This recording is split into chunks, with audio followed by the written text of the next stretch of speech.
Thank you so much for being here. I really get that this is an investment in your time, and I really respect your time. And I trust that it won't be wasted. When I do these types of classes, I try to just condense like as much of the most effective, like tried and true practices that I've seen in my career of being in the healing and therapy world for almost 20 years. I try to just condense it into 2 hours and just give you what I know that works. I know what I know works the best. And so I hope you find a lot of value out of this. I'm going to give you just, for those of you, I know there's many of you on here that I know, and I recognize your face and your name. And there's some of you that are maybe new. And so I just want to introduce myself to those of you who don't know me. Hi, Mary.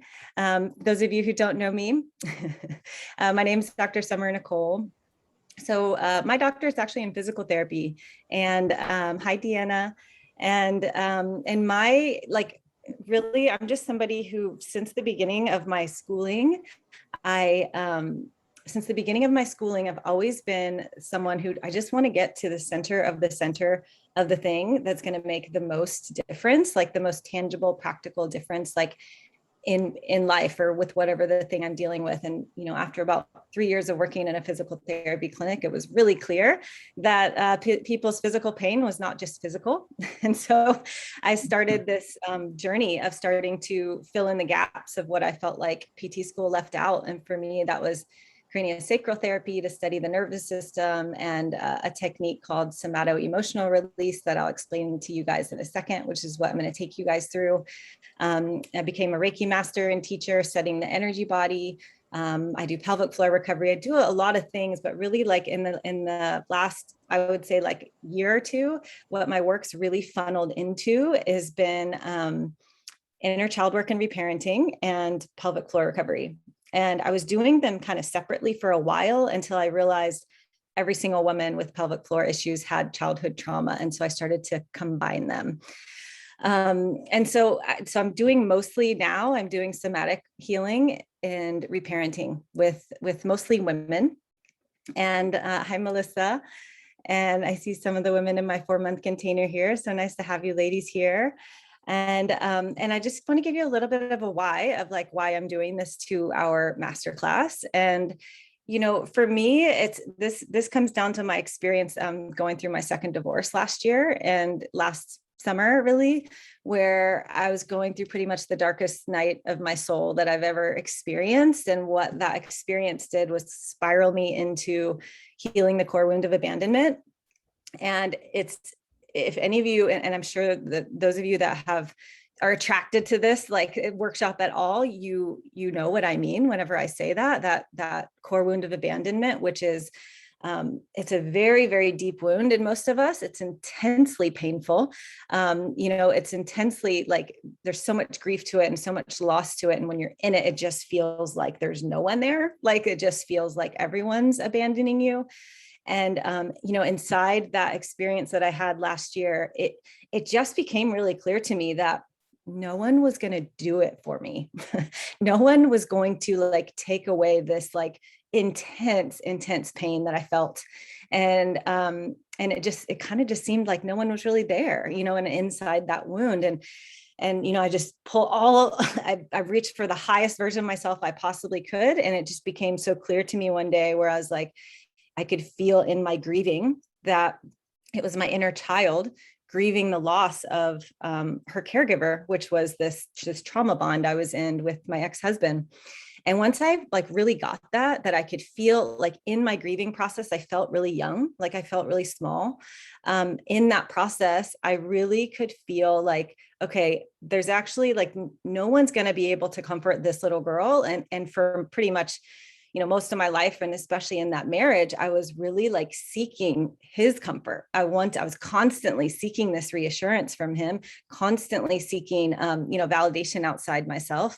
If any of you have been inside an avoidant anxious trap where you're with an avoidant partner, which makes you very anxious. It's when, you know, they're kind of dismissive or deflective and they withdraw a lot and they shut down a lot. it makes one feel super anxious, and it's not a fun place to be in. You start to feel like you're really needy and you're not sure why. And it's this, in that state, you project all of your energy and all of your attention onto the other person. And maybe it's not with a partner for you, maybe it's a parent or something like that. But when you project all of your attention outside yourself, your energy follows where your attention goes. And so in my experience doing this I was with this guy for 7.5 years, doing this for so long. I mean, I ended up literally in adrenal exhaustion.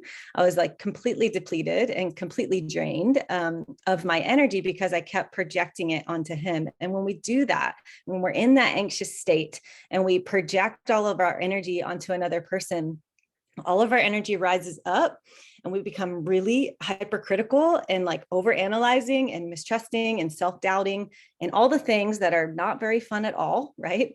And we're like hyper vigilant and focused on what that person's saying or not saying, what that person's doing or not doing, and making meaning out of it, and making it mean something terrible about us. We're not lovable. They're abandoning us, like whatever it is. I'm not good enough.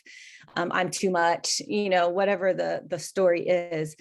And so when I came like the end of last year and like really like in the trenches, out of the trenches of that wound and that pain, it just became so clear to me. I was just like, life didn't hand me this for no reason. It really like increased my capacity to be able to hold myself at the deepest level. It's like I learned how to meet all of my inner child's unmet needs. And it made it really clear to me that like, this was mine to share with other people. This was mine to share. This was mine to do, because life handed me these experiences to increase this capacity inside myself. And therefore I have this capacity, to hold others like through this space, which, if any of you have had that experience, it just doesn't feel like anyone can do that. It feels like you feel like the emotions are overwhelming and it's going to be too much for anybody. And people can only meet us like to the degree at which they've met themselves. Right. And let's face it, like most people haven't done like a ton of work or, the depth of work that it takes like to be able to hold someone in a high level of emotional intensity or in a high level of pain. And so it really like just lit this kind of fire under my butt, this information just needs to get out to as many women as possible to get them out of that, those codependent patterns, which we'll talk about in just a second, to get them out of all the ways in which we abandon ourselves, all of the ways in which we abandon, leave, or betray ourselves. And I'm going to go over the 4 main types of behavior, what that looks like, so you can identify like how that's showing up in your life. And really for me, it's like, it's such big work and no one can do it for us. Just no one can. I wish there was a magic button, or you could have an energy healing session and you'd be fixed, but it just doesn't happen like that. And I never would tell anyone, that this work is like easy and it's going to be quick. It's not. Like it takes consistency to become the secure parent for your inner child. Why is that? Because think about it, like that little girl or little boy inside of you needs to see you showing up consistently over a period of time so that they can see that you're going to be reliable to them. Right? Because if you're not, like if you haven't, let's say, most of us on here, years, maybe decades for some of us, have been abandoning ourselves for so long, leaving ourselves, betraying ourselves for so long, that inner child has no trust for you. And it might show up in your life like, I can't trust other people. Like I have this deep sense of mistrust in my body. And I had that for a really long time. And I spent some years like, I'm going to work on my mistrust towards the masculine. And then I spent some years, I'm going to work on mistrust towards the feminine, until honestly, it just came down to actually my inner child doesn't trust me at all. And that's why I don't have a felt sense of trust in my body, and I can just tell you that after doing this work, and I just was so committed because I had to be, last year, I was so committed to this work, and just many times a day, like in real time, parenting my inner child when she started to freak out or felt abandoned or whatever it was, like just creating the space to be with her. And I'm going to show you guys how to do that today. Creating the space to soothe and comfort the part of ourself that seeks comfort from other people, right? That seeks comfort or validation outside ourselves. And no one else, like, again, like no one else can do this work for us. And so if you're someone that really does that, like you really seek a lot of validation outside yourself, this is for you. Okay. This is for those of you that showed up here and you're freaking exhausted. Okay. You're so depleted, you're so drained, and you can't really, maybe some of you know the pattern that you're in. And maybe some of you have been doing healing work for a long time. Like I had been doing so much healing work for so long on my own in isolation, by myself until I started the reparenting work and started doing trauma work in connection. And it's what made the biggest difference. And I was going to I'll talk a bit about kind of the missing parts of a lot of people's healing journeys. There's 3 of them. But mainly it's somatic work, which is tending to the body. Because the body is the unconscious mind. And whenever we can access what's unconscious to us and bring it into our conscious awareness, then it's not going to have power over us anymore, right? The second missing piece is the inner child work and the reparenting work. Like some of you may have come on here, you've done tons of personal growth work, all the trainings, all the yoga, all the meditation, all the things, but you haven't been consistent with inner child work and reparenting. I'm just here to tell you, it's the most massive piece that can really, really help you regulate your own nervous system, because it's inner child's so connected to our emotional body, right? And then the third missing piece is doing trauma work in connection, which is really, really helpful because a lot of us need acknowledgement. A lot of us, most of us, I would say, need some sort of acknowledgement or witnessing of what we've been holding for so long. Every single one of you in here has been through some type of pain. All of you have a different story, right? And if that story like goes unseen, unheard, unacknowledged, that little girl is just like, hello, like, is anyone going to acknowledge like what I've been through for so long? Like, I've been in some of the deepest like trauma healing processes, and like over and over again, that's what comes up. Particularly it's with my 8-year-old inner child who had the most amount of trauma. And it's like, whenever the facilitator's like, okay, well, what do you need? That little girl's like, acknowledgement. Like, I need acknowledgement for what I've been through. And so this space for you all like today is to teach you how to, really do work on those 2 of the 3 of those missing pieces, which is like the somatic work. I'm going to show you a process of how to go into the body and how to use your body to transmute emotions, to access your inner child, and to reprogram your subconscious mind. Okay. So that's what we're going to do. We're going to take you through a process on that. And then I'm just going to show you. Once you've done it, I think like maybe 10 times or something, you'll get it. And it's just a process where you can really use it over and over again in real time. And so I'm going to give you the context of the process I'm going to take you through, which is called Somato emotional release. So SOMA means body. Okay. And so it's a technique I learned through studying craniosacral therapy. If any of you are familiar with cranial work, the sum up of cranial work is that it helps reset the central nervous system. But somato emotional release, the parts, when I do it one-on-one with clients, it's more of like a guided dialogue process. And I'm asking you questions and you're answering back, and we're going back and forth. In a group setting like this, I'm going to take you guys as far as I can take you, without it being this sort of one-on-one back and forth thing. I'm going to take you as far as I can in a way that you can access these parts of yourself and see what's there. Because a lot of this, the insecure parts of us, that's the part I want to get to today. It is my main goal, is that I'm going to teach you how to use your body and how to use your emotions to be able to access that inner child, that part of you that feels insecure. And that can show up in a lot of different ways. And we'll talk about that in a second.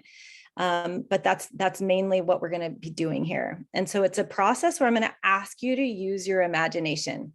So if you're somebody whose imagination was like shut down as a child, this is going to be really good practice for you. Okay. Sometimes in this work, the psyche will provide us with these images. For example, some people will say, I see a shield in front of my heart, or I see a ball of fire in my gut, or something like that. If any of that comes to you, and I'll remind you in the session, if any of that comes to you, It's just that it's the psyche providing an image to help you resolve unresolved emotions. Okay. So think of the image as like a representation of one part of your subconscious mind. Okay. Two more things, and then the basis of the somato emotional release. So all of you in here have resistance to this type of work, I'm assuming, because you're human. And all of the resistance that you feel, I want you to like give yourself full permission to go directly into it. Dr. Upledger, who created cranial work and somato emotional release, he used to say, no resistance, no session. So no resistance, no session. If it's there for a reason. And that's what you're going to go into, and that's what you're going to work with. Okay. So just because you're like fidgety and whatever, or you have all this resistance come up, just know that that's part of the process. Okay. And don't give up just because that resistance is there. Okay.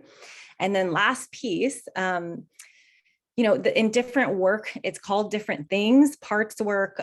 In somato emotional release, they call it sub-personalities. We all have these sub-personalities within us. So I'll just give a couple examples of mine. I have my 8-year-old's kind of like the most sort of like traumatized one that gets really, that feels abandoned. So when I feel that abandonment wound, I know who to tend to.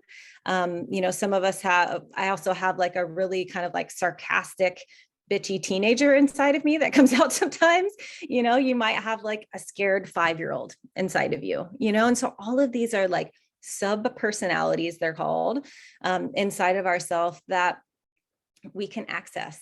And how I've used this work really practically is, because when you do this work over time, you're just like, oh, okay, well, it's my 5-year-old that's fearful of this particular thing, or it's my, 10-year-old that gets super angry at this particular thing. It's like, and you can use this work really practically to whenever you're triggered and whatever that like really common emotional response is for you, who to tend to inside of yourself. Like, who to tend to inside of yourself. Okay. The other piece I just want to mention is what we're really doing here. For those of you that dissociate a lot, which is a really common behavior with anybody that's experienced trauma, dissociations when we like leave the body, we like mentally check out. It's a coping mechanism. It's a survival mechanism that most of us have used as a kid, right? And it can kind of follow us like into our adulthood if that's a really strong pattern for you. This work is the opposite of dissociating. Okay. So what I'm going to have you do is actually go full on, like as if you could swan dive directly into what you're feeling, directly into your emotions and your physical sensations in the body. Okay. If you just make sure everyone's muted, BG, for just a sec. And then the last piece I'm going to say before we get going, let's see. Oh, I wanted to mention this because when I found this out, I was like kind of astonished that emotions can only actually live in the body for 90 seconds. And anything after that is us just mentally replaying the story and like aggravating the shit out of ourselves. So that there's that. And then the other piece is, the continual aggravation of whatever trigger you experience, like repetitively, is it always comes from a belief, right? And so a belief, usually the mind trying to make meaning of whatever emotion you're feeling, right? And it's the mind trying to make meaning of the emotion so that it then proves your limiting belief. How many of you have done this? Yeah. Right? Yeah, it's so common. I mean, we're all human and we're all like trying to figure this out together. And this, I feel like I've just been in this work for so long that now it's like, it's all come down to like nervous system regulation and reparenting for me, because it's like, this is what's going to actually make you feel different, like in the moment. It's going to help you retrain your energy body, rewire the brain, and rewire those trauma responses like in real time, which is what you have to do. It's like, you can learn all you want, you can learn all the things, all the knowledge, but like it's in real time whenever you're triggered. And it's in those moments that that this work is really, really important, because then you can rewire. It's either you're feeding your trauma response or you're rewiring your trauma response, right? And if you've had trauma responses for decades, like most of us have, then that's like, you do that work little by little, right? Every time you're triggered, you do that work. It like becomes a priority for you to rewire the brain and to retrain your energy body and learn the tools. Like it's an embodied wisdom, I feel, an embodied wisdom to be able to know what your default is in your nervous system and to be able to regulate your own nervous system. And this inner child work, it's just so connected to being able to soothe ourselves, to being so connected to our emotional body and being able to regulate our own nervous system. Okay, so does anyone have any questions before we get going? Just gonna check the chat, make sure I didn't miss anything. How are you guys feeling? I know that was a mouthful. How are you feeling? Just give me a little 2-word check-in, like check into your body, just like somatically, and just give me a little 2-word check-in. How are you feeling? Yep, antsy, totally, Lupita, yeah. Excited and at home, good, Nicole. Yeah, how are you feeling in your body? Like hearing all of that and knowing this is what we're about to do, like, what do you feel? Do you feel nervous? Do you feel excited? Frazzled? Yep. Okay. Marilyn, do you recommend to do it daily, even when there's no trigger? 100% to do. I mean, I honestly, I check in with my inner child just a couple minutes at the start of my meditation every single morning. Yeah, that's the consistency. Yeah. Brenna says resistant, but present and comforted. Good. Calm with a little buzz. Yep. Eager, hopeful, relatable. Good. Okay. Thanks for sharing, guys. Yeah. A little tense. Yep. A little emotional because it's hitting so close to home. And this is what I've been looking for. Right. Thanks for sharing that, Heidi. And then when you get that like sense that like, oh, like this feels true for me. And then you take a deep breath and you're like, oh God, like I have a lot of work to do, right? I know that feeling really well. Oh, it's like when my anger first became conscious to me, like when how my emotional, let me ask you guys this question, post in the chat. What's your primary emotional response to things? What's your primary emotional response to things? Post it in the chat.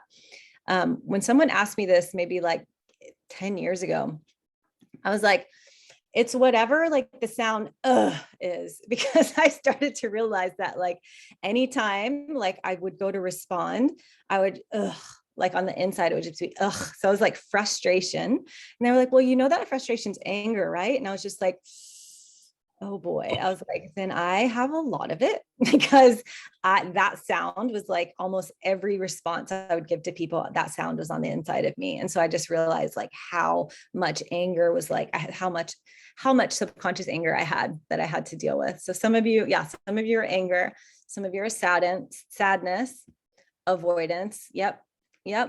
Rage, anxiety. Yeah. And anger and rage, they're often just covering up either fear or grief. You know, anger is a real defense mechanism, you know, as a lot of this stuff. I get mouthy.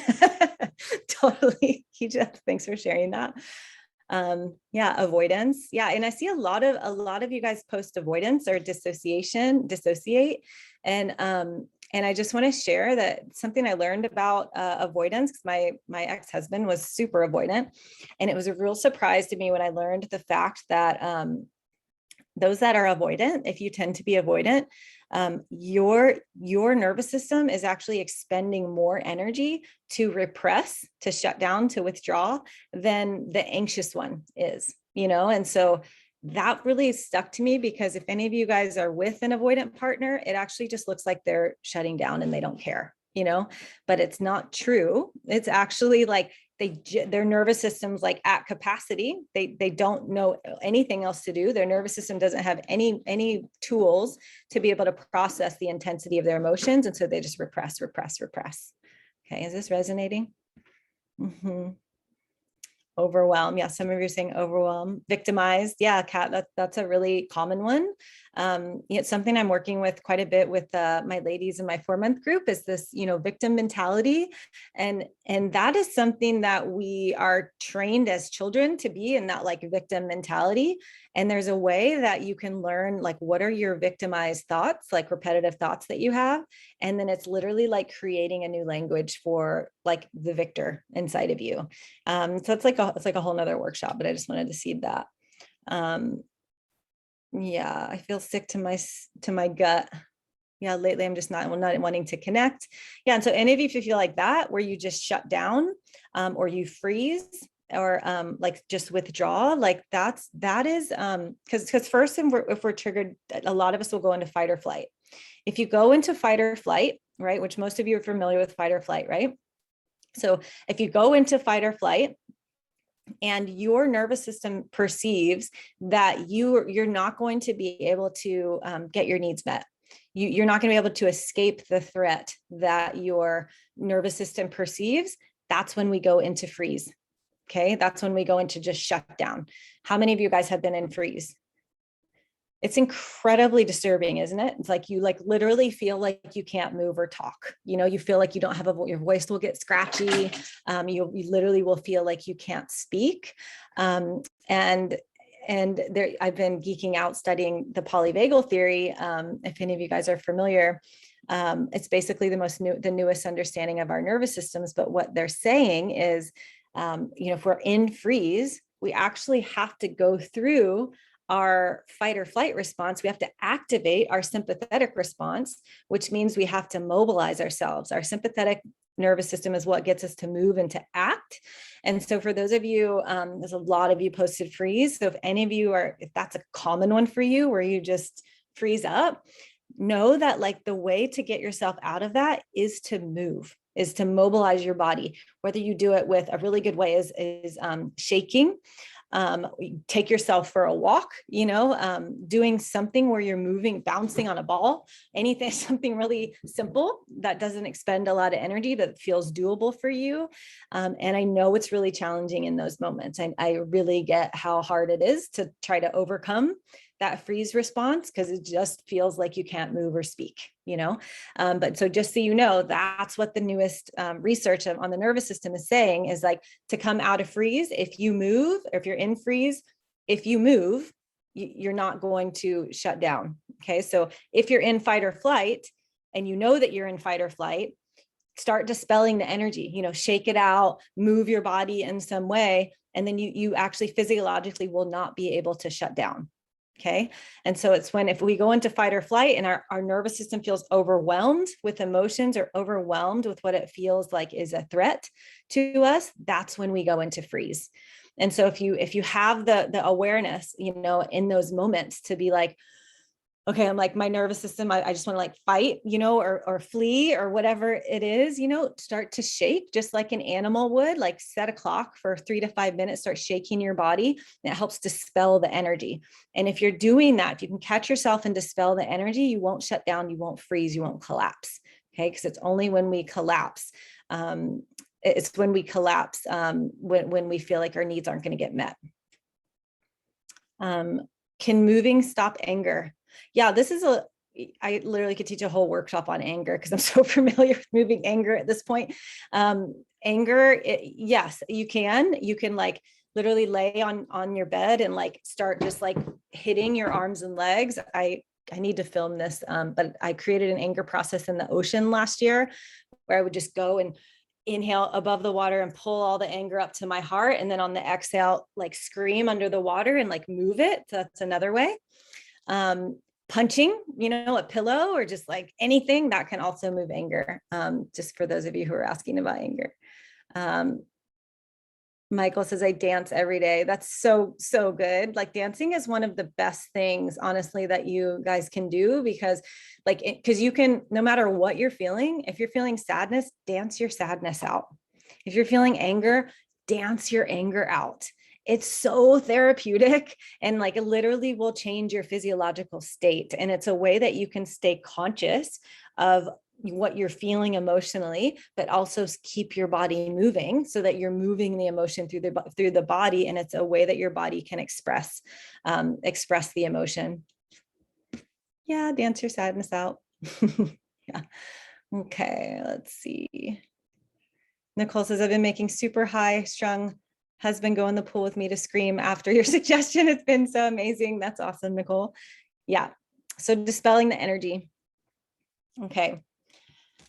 Okay, guys. So I'm going to use, I'm also a Kundalini teacher. So I like to use, we'll just use about 3 Kundalini exercises to help get us in the body. Okay, before we go into this. And so Kundalini always involves breath work, a little bit of movement in the body. And so it's just to literally bring any scattered or distracted parts of yourself, all the parts of you that are like looking at the screen right now. In a moment, we're going to bring it all inside the body.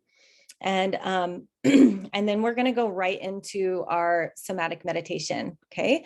And so once we do the Kundalini and we move and we center together, you're welcome to do the somatic meditation seated. You're also welcome to do it laying down, as long as you don't feel like you're going to fall asleep. Okay. If you feel like you're going to fall asleep, please stay seated. Okay. So I want you to stay awake for this. Okay. And then, okay, I want to point this out to y'all because I want you to get clear on this in your life, how this is showing up for you on a very practical level, probably a daily basis type of level of what are the ways I abandon myself, okay? Also known as codependency, okay? Codependency, ways in which we abandon, betray, or leave ourselves. And there's this great quote. I wanted to read you guys this quote. Let me see if I can find it really quick. Yeah. Here it is. Okay. This is from a guy, his name's Dr. Neo. He said, put simply, codependency is when your self-worth is dependent on something external to you and is dysfunctional, but you stay trapped in that dependency because you don't think you're worthy of a better situation, and it becomes a vicious cycle. Sound familiar? Mm-hmm. Yeah. So just ask yourself this question right now. And close your eyes for a moment.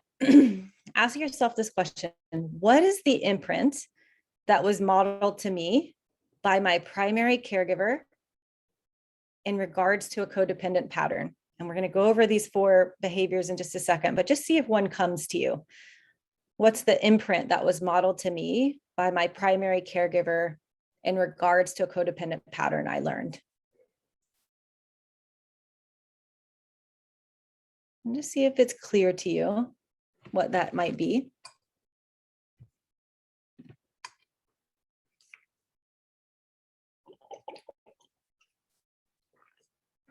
Okay. Okay, so just take note of that, take note of who the person is, right? That you were modeled. Yep. And so, yeah, so now let me go through, before I answer any of these questions here, let me go through the four types of codependent behavior. Okay. Some of you, and don't feel bad if you have all 4 of these. Okay. Some people have all 4 of these. Some of you, 1 or 2 of them are going to stick out, but I just want you to start to get on a very practical level how this is showing up in your life. Because again, once these unconscious, patterns or beliefs come to our conscious awareness, they're not going to have the power over you that they once did. Okay. So that's the point of this. So codependent patterns, ready for these? Post in the chat. Okay. Just be like me or yes when I go through these. First one is people pleasing. Okay, this is if you're the type of person that you almost have like an inability to say no, right? You're the yes man or the yes woman. You have an inability to say no, mostly to keep others around you happy, to avoid conflict. You do everything you can to smooth things over, right? And this is when, if any of you have a lot of resentment built up in you, you've probably been doing quite a bit of people pleasing. Okay. Okay, let's see. Yep, the chat's like, yes, okay. And ding, ding, ding, Nicole says. All right, second one is being a fixer, okay?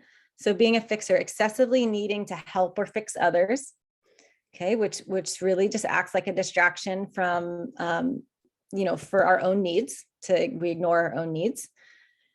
So you get good at cleaning up other people's messes, right? Extra difficult, I must say, when you're in a therapist or healer or light worker, body worker type of role, right? Which I know a lot of you are, to take off that hat in relationship is challenging. It's really challenging. So some of us need to we need to ask for an invitation. We need to ask for permission, to share. Yep. Okay. So a lot of you on that one. Okay. Here's a third one. So common across the board for everybody is if you lack boundaries, if you lack good boundaries. So when you're codependent, you let people trample all over your boundaries, right? You make excuses for them, which means you show them that your boundaries can be lowered, and then you give toxic people a free pass to hurt you. Sound familiar? Big yes. Yeah. Okay. Been trying to work on this. Good, Lori. Yeah. Yeah, boundary. Every time it's one little thing I want to say about boundaries. Again, that's like a whole nother workshop, right? One thing I can say about boundaries is that when you start to implement your boundaries, which might be you saying no, you start saying no more, right? And you start saying yes to what your body needs in that moment instead of what someone else needs. When you start to do that, every time you set a boundary for yourself, you increase your sense of self. You enhance your sense of self. Okay. So if some of you can't feel yourself, you can't really even feel your power, and you feel like you don't have a good sense of self, your self-esteem, your self-worth is lowered, know that gets better every time you set a boundary for yourself. Okay. Okay. Ready for the last one? All right. Obsessing over a relationship. Raise your hand if you do this. Yeah, or post in the chat. Yeah. Back then it's like, yeah. Okay. So obsessing over relationships. So wanting control over the relationship. Because for the codependent person, the relationship is how we identify our worthiness and our lovableness, right? Okay. Now, again, I see some of you are like, but I have all four. Okay. Don't be hard on yourself. Okay. Don't throw the second dart on yourself. The second dart, I always call the second dart as if we feel a certain way, and then the second dart is when we make ourselves wrong for feeling that way. So don't throw the second dart on yourself that these things are present for you. Just look at it as good information. Okay. Don't take it personally. Try not to make a bunch of meaning out of it, but just noting, you have to when you start this work, you have to just start getting really honest with yourself, right? Really honest with yourself about what's true, what's real for you, and how you showed up and how you've shown up in your relationships and in your life. And, I can say for myself, when I really started to this stuff started to come online for me, and I started to realize all the ways I had abandoned myself for so long. It was just oh God, it took it. First of all, it can make you feel like how do I even trust myself to make the right decision? Can I trust my intuition, to act correctly? It can bring that up. It can also bring up a massive, massive piece of forgiveness of the self that needs to happen, right? Forgiving yourself for ignoring, these parts of yourself for so long, for abandoning yourself for so long. So I just want to acknowledge that that's really real. And so if any of this is coming up for you and it feels big, it feels overwhelming, just know that it's you don't make yourself wrong for it. We all do the best we can until we know better, and then we do better, right? So that's what this is about. It's just doing better, understanding ourselves more, understanding our wounded inner child more, understanding, how to regulate our nervous system, and understanding how to soothe ourselves. So how to comfort ourselves so that we stop all of the self-sabotaging behavior, right? We stop the constant seeking validation outside of ourselves. Okay. Deanna asked, what if your caregivers weren't any of those things, but you're all of those things? Yep. And then that means you become the secure parent for your little girl. And it's honestly what my main work is about now, you guys, is teaching people how to become the secure parent for their inner child, teaching people how to meet their unmet childhood needs, and sometimes, if in present time, your caregivers still have the same qualities as they did when you were a kid, that's when your boundaries have to come online, and you have to get really real of to stop expecting anything else, that you're going to really expect any, if you've had an avoidant father your whole life, to stop expecting that he's going to be any different, stop taking it personally, and start tending to the little one that feels abandoned inside of you, Okay. Okay. I'm going to, let's do this, guys. So I want you to find a seat. So seat to where your knees are lower than your hips. And I want your knees lower than your hips. So your low back has its natural curve. It's going to give your neck its natural curve, enable you to sit upright. Okay.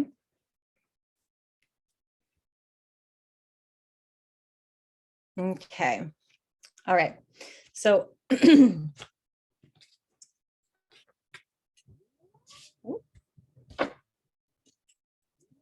my standing desk sometimes has a mind of its own. There we go. Okay. All right. So we're going to go through 3 Kundalini exercises. Okay. So Kundalini yoga, if none of you are familiar, if any of you are familiar, it's yoga for the energy body. And so Kundalini is about directing blood flow and energy to certain organs or certain glands or certain chakras. Okay. And so what we're going to do here is focus mostly on directing energy to the solar plexus and then the heart. To bring energy there, to bring blood flow there. And then we're going to go straight into our somatic meditation. And so I'm going to guide you into that. And so just have around you, whatever you need. If you're going to lay down, be near that spot. And because we'll pretty much be eyes closed here for these few portions, for the Kundalini piece and for the somatic meditation piece. Okay. Okay. All right, let's do this. I want you to take your palms like so, make the pads of your fingers onto the mounds of your fingers. Okay. And then you're going to go 60 degrees with your arms. Okay. Shoulder blades down the back. And then you're going to close your eyes. Okay. And then focus right at the third eye point. Okay. Focus your inner gaze right at the third eye point. Okay. We're going to do breath of fire here for about 90 seconds. So breath of fire, I want you to, let's all do this together. Stick your tongue out and pant like a puppy dog. Okay, keep going and just feel what that's doing to your belly. Like open your mouth, stick out your tongue. You're going to feel on your exhale, the navel draws up and in. Okay. And then as long as you're not congested, what I want you to do is close your mouth and do that through your nose. So there's an equal emphasis on your inhale and exhale. Okay, go ahead and begin. There's an equal emphasis on your in and exhale. And just a gentle up and in as you exhale. Okay, shoulder blades down, elbows straight. We're going to go for about 90 seconds here.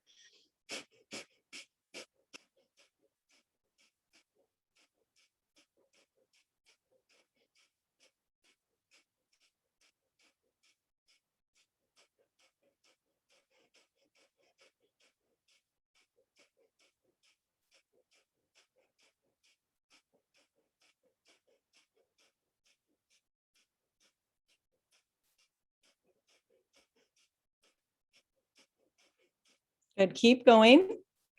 If you're not used to this breath and you need to pause and take a full breath in and out, you can always do that. Just keep the hands and arms the same, keep your inner gaze the same, and come back to it as you're ready. Okay, we're about halfway there.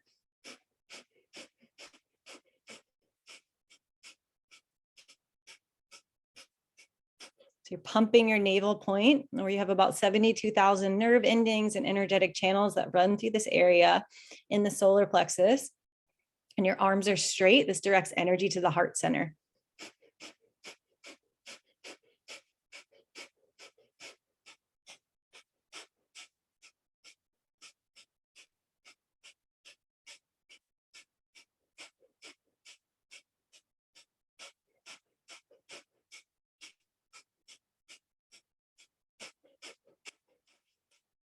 Good, 30 more seconds.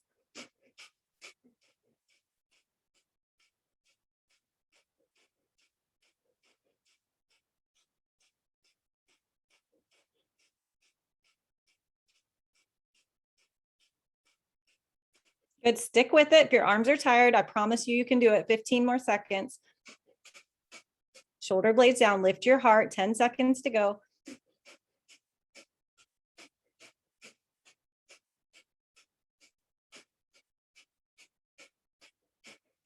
Okay, and then inhale without looking, touch your thumbs overhead, hold your breath at the top of the inhale, stretch your fingers up, hold your breath here, and then lift the pelvic floor, draw the lower belly up, and then slightly tuck your chin, hold it. 5, 4, 3, 2, 1. Exhale, and then just sweep your arms down the sides of your energy field. Rest your palms up on your knees, keep your eyes steady at the third eye. And then come back to long, deep breaths in and out your nose.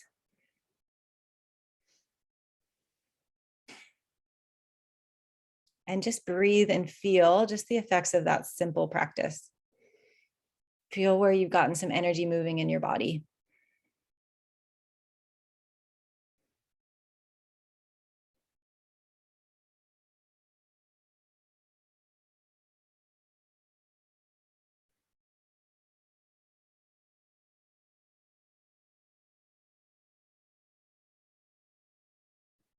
Good. Another breath in and out together.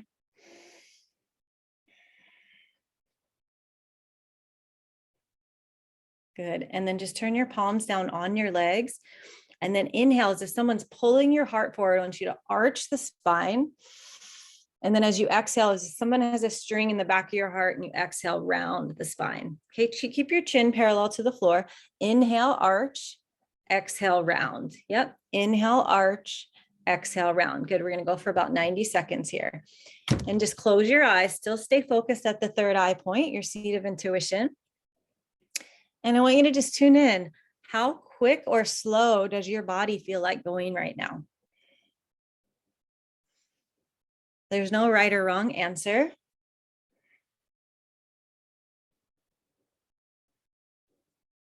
Inhale, arch, exhale, round. And just taking note, where does your spine move pretty well? And where does it feel a bit more stagnant for you?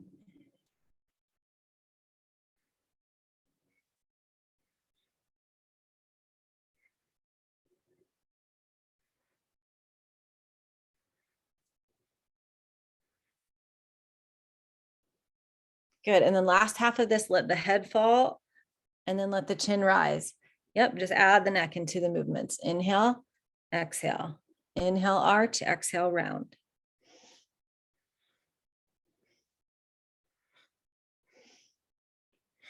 Spinal flexes, as these are called in Kundalini, they're really good at just distributing the energy and distributing the prana, it's just your life force energy through the spinal column and just through the whole body. So it spreads the effects of the exercise we did just before this.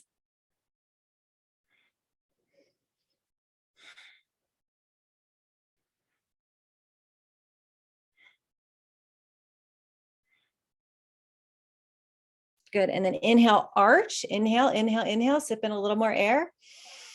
Pause your breath here, keep your eyes closed, lift the pelvic floor, draw the navel up and in, slightly tuck your chin, hold it here. Good. Keep holding. 5, 4, 3, 2, 1. Exhale. Press your palms up. Keep your inner gaze steady at the third eye and just come back to long, deep breaths in and out your nose.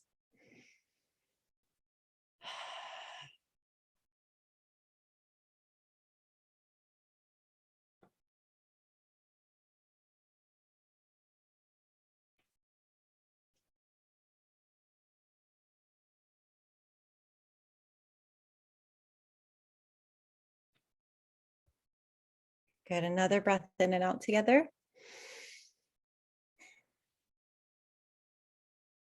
Good. Okay. So we're going to do a little bit of work with resistance around the heart right now. So I want you to just go arms like 60 degrees. So not all the way to the side, not all the way to the front, but like 60. Yep. And my palms are just spread fingers, just straight out shoulder level. Okay. Okay. Once you're there, close your eyes, focus at the third eye. Okay. Long, deep breathing in and out your nose. So I want you to see how long you can get your inhale and then start to make your exhale twice as long. We're just going to hold this for 1 minute and just imagine you are pooling all of this energy. So your arms are forming a V, your heart being the point of that V, that you're pooling all of this energy and awareness around your heart chakra now. So see how long and slow your breaths can be, and see if you can make your exhales twice as long as your inhale. Shoulder blade down, heart is lifted. Okay, keep your arms shoulder level. There you go.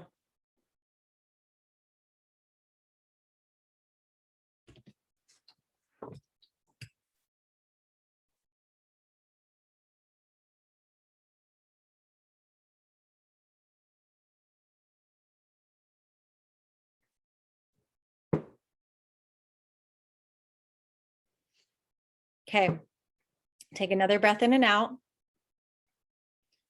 And then on your next inhale, keep your arms straight. I'm just going to show you my fist. Make your fist really tight. So inhale, and then start like creating your own resistance. Let your arms, forearms, everything start shaking. Okay. And then hold your breath as you pull towards your heart. And like, you should be like shaking. You're like you're pulling 100 pounds towards you. And then when you get to your heart, you're going to cannon breath out the mouth. Inhale, tight fists. Hold, okay, hold, create your own resistance. Like you're pulling 100 pounds towards you. Start to pull toward your heart. Yep, you should feel shaking your whole arms, forearms, hands, everything shaking when you get to the heart center. Cannon breath out the mouth. Good, one more, inhale. Tight fists, good, create your own resistance here. Tight, tight, tight, good, hold it. And then nice and slow as you're holding the breath, come towards the chest. And when you get to the heart, cannon fire out the mouth. Good. And then rest with your palms up. And just let your breath return to its natural rhythm. And just take a moment and breathe and feel the effects of that, just those simple exercises.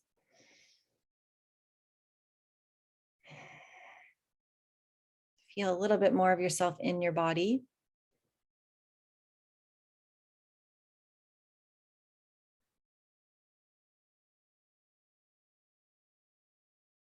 And for those of you who are going to stay seated, just stay right here.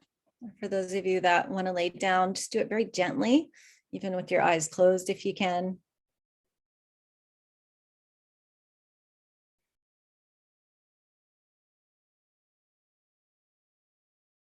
And I just want to use the next few minutes with your eyes closed here. Let's breathe and ground together. So with each inhalation, I want you to pull in more and more of any scattered, distracted, or dissociated parts of yourself inside your body now. As you exhale, more and more of your presence and your consciousness coming inside the realm of your physical body.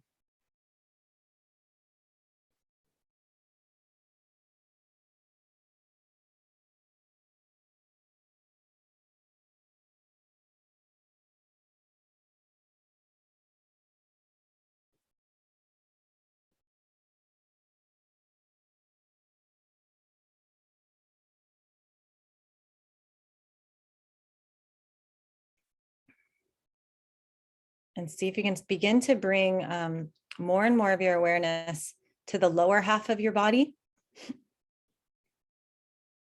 to your sitting bones, to your legs, to your feet.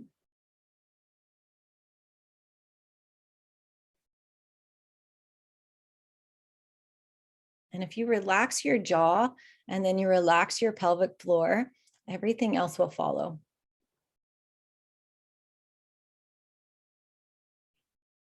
And then begin to let even like your eye sockets rest. So as if you could like look at, instead of like looking at the third eye point, soften your inner gaze as if you could like see the back of your head, like the base of your skull. And just relax all of your inner eye muscles. And just stay breathing.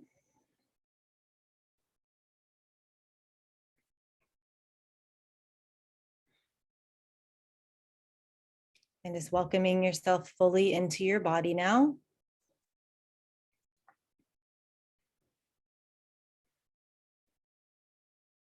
And I want you to visualize a grounding cord coming from the base of your spine, all the way down as deep as you can get it into the core of the earth, and connect to a sense of safety underneath you, a sense of support.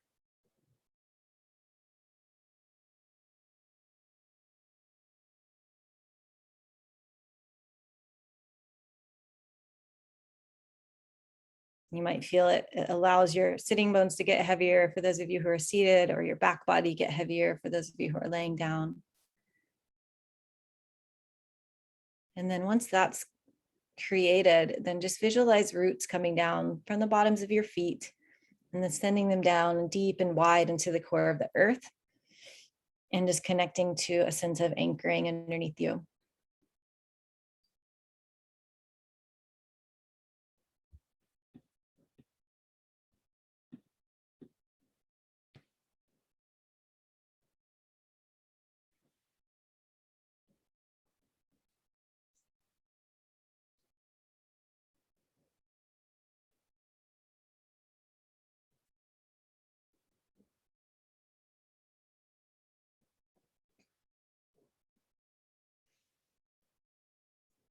Good.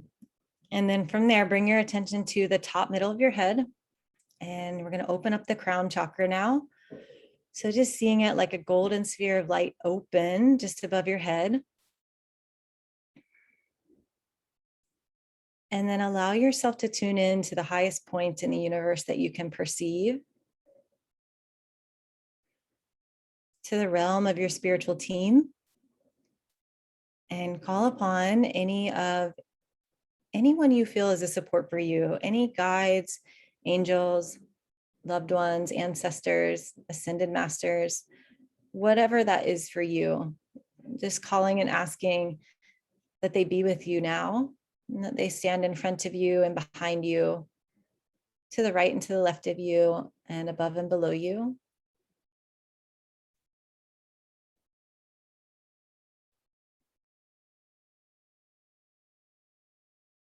And I call upon all of my highest Reiki guides and angels to be present in this session today, to work in harmony and in connection with your spiritual teams for the highest good of each of your sessions. And just deepening your breaths now.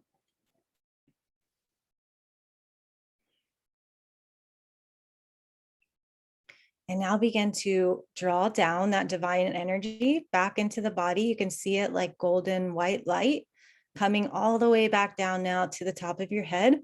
You might feel a little charge just at the top of your head once you get it there. And then just keep breathing it down, and then bring it now into the crown and down the center of the brain, down the center of the throat, until all of your presence rests in the center of your heart.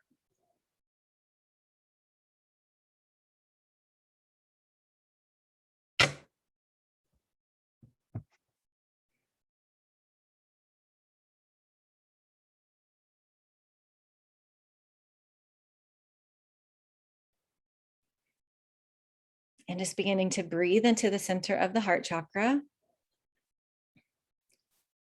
And just to the best of your ability, accessing the part of you that has the highest amount of compassion for yourself, accessing the part of you that knows unconditional love and non-judgment. Breathing into this part.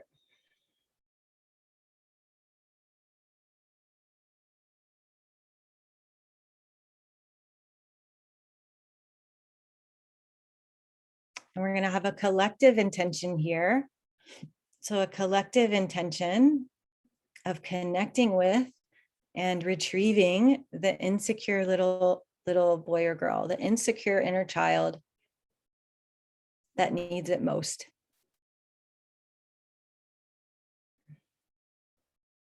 And just breathing into that intention and just letting it expand within you.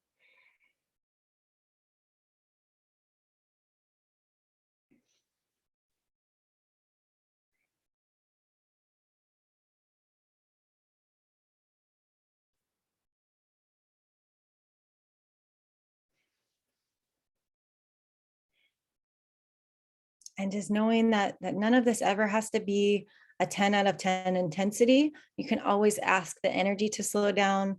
You can always open your eyes to come out. If any of you guys have flashbacks or anything like that are super overwhelming, you can always open the eyes to bring yourself into the present moment. But just knowing you have control over your experience, you can always ask the energy to slow down. Okay, so just taking 3 more deep breaths, expanding that intention to access and retrieve and update that insecure little one inside.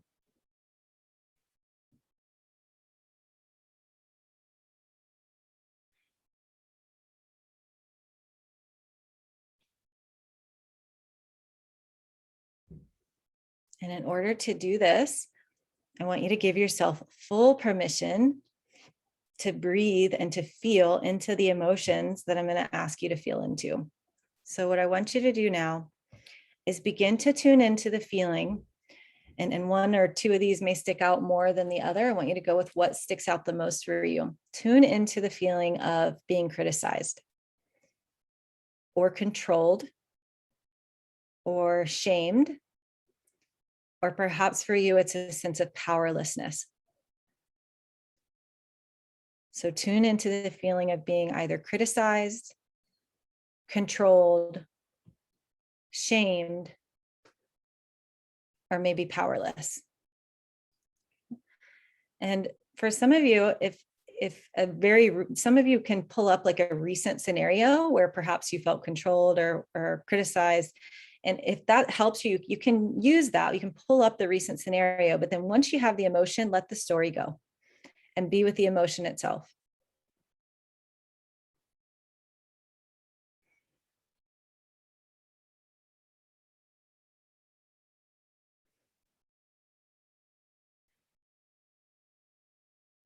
And keep breathing and feeling, always getting better at breathing and feeling at the same time. And as if you could swan dive into whichever ones of those really stood out for you, as if you could swan dive into those emotions, allow with your intention and with your presence, allow the emotion to intensify. Just amplify it for now.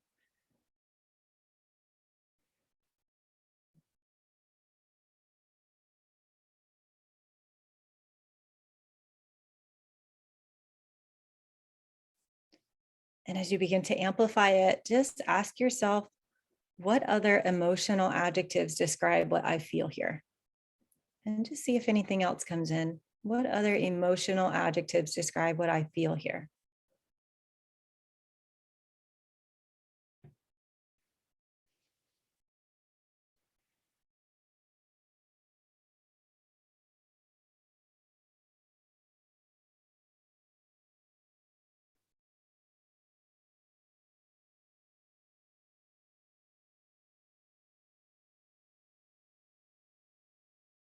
Okay, and then on the count of 3, I want you to amplify those emotions as best you can. 1, 2, 3. Amplify it, intensify it, breathe and feel it more.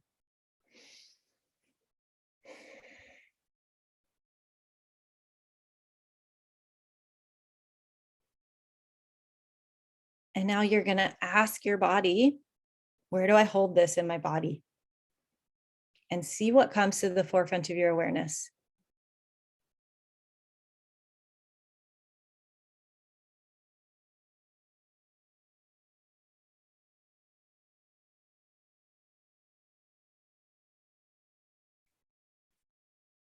If you get multiple locations, ask your body, what's the primary location for me to work with that's relevant to my intention here?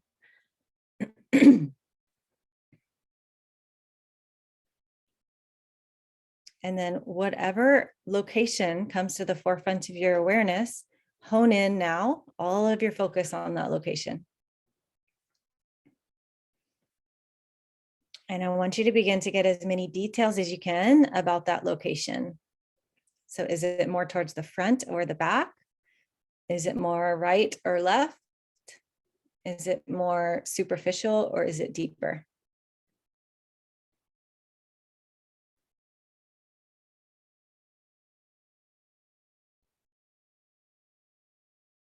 And just keep honing on the specifics of that location.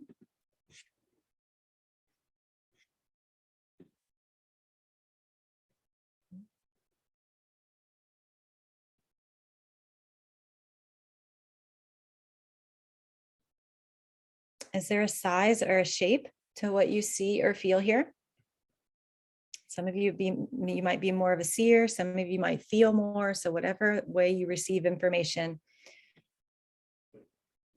is there a size or a shape to what I see or feel here? And just take note what comes in.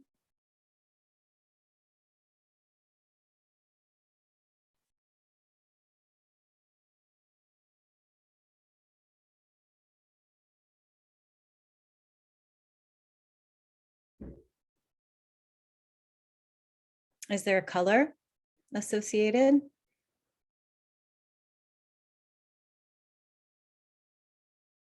Is there a texture? And see if there's even an image there. And some of you may have already gotten one. If you don't, that's totally okay.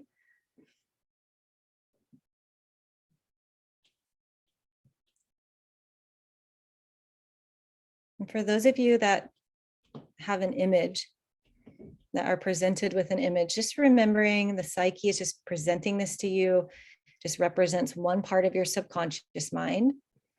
So I want you to hone in on that image and just ask, what is your purpose?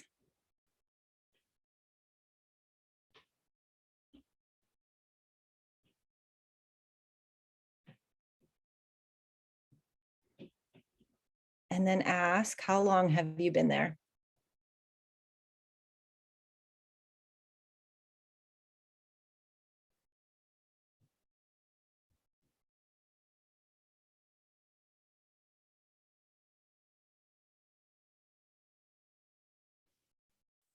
And then just acknowledge in your present day self, whatever you heard was its purpose.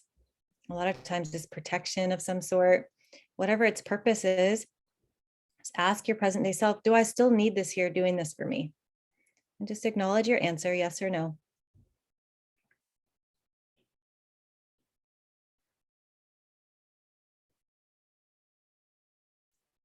Okay, and now I want you to the best of your ability, simultaneously feel the emotions you're working with and stay with this physical location. Okay. Feel simultaneously the emotions as you focus on this physical location. We're going to take about 5 breaths here, honing more and more into feeling both simultaneously, holding both.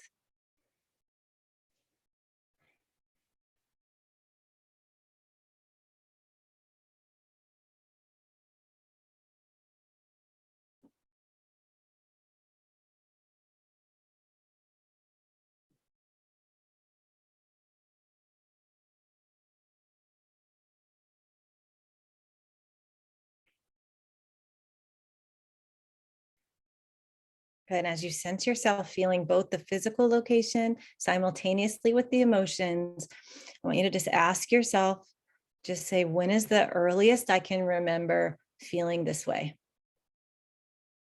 When is the earliest I can remember feeling this way?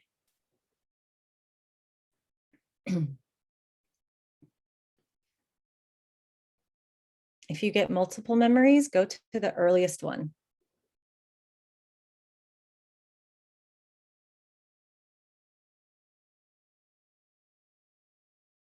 And then just stay with me. Just follow my prompts here. Don't go into the story of what was happening. Just follow my prompts here. And I want you to, whatever age you get, just take in, how old are you in this memory? The earliest that you felt this way, how old are you?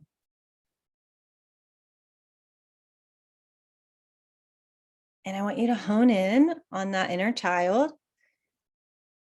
and get as many details as you can about what did you look like? What were you wearing? What was your hair like? Just honing in to see how many specific details you can get about yourself at that age.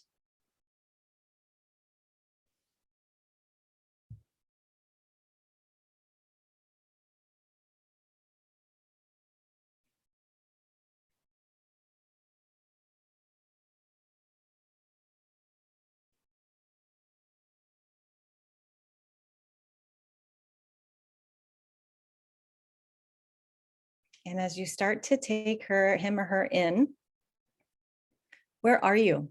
Where do you see him or her? Is she inside? Is he outside?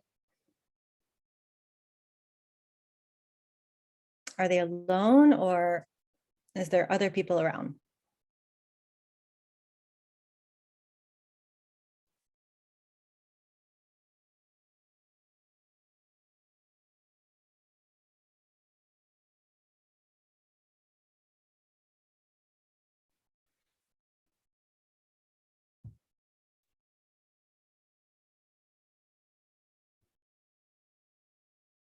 And now what I want you to do, you're going to take your present day adult self and you're going to traverse timelines. So it's you can come out through the crown of your head and you're going to traverse timelines back to that age. You're going to go all the way back to that age until you can see or feel your present day self right there next to that inner child.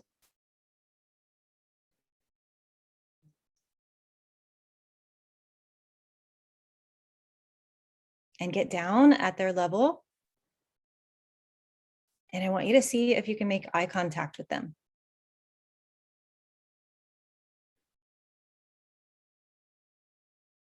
And if it feels difficult to make eye contact, I want you to just say in your own way, in the most authentic way you can, and everyone can say this, even if you do have eye contact, just say hello and greet them however you'd like. And just let them know that you're here and you'd love to connect with them. And for those of you who are having a hard time getting the eye contact, just say something along the lines of, I'm so sorry I've ignored you for so long. I can see how it's hard for you to connect with me and trust me, but I'm here now. And we can do this at your own pace.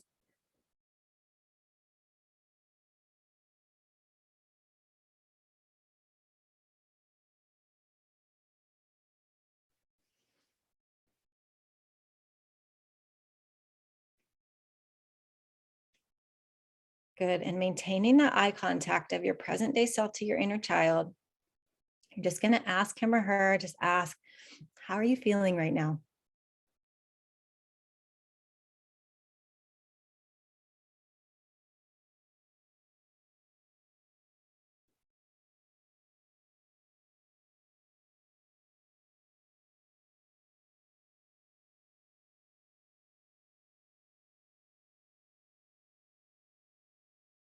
And then I want you to mirror back what you heard them say to you, and then ask, what do you feel like you need right now?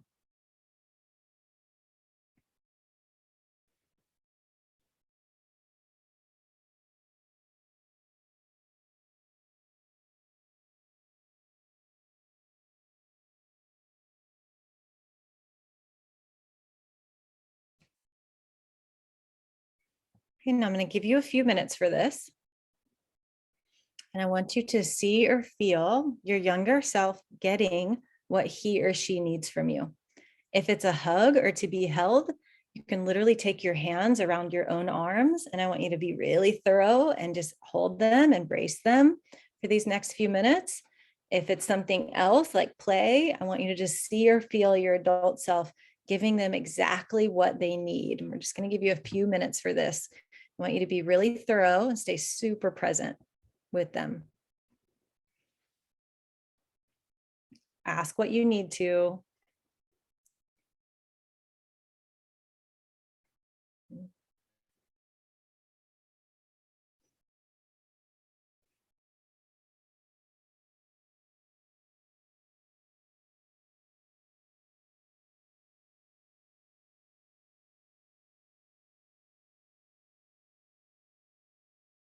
And just practice your ability to stay super present with this part of yourself.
If there's anything they need to hear from you, from the secure parent within you, say it to them now.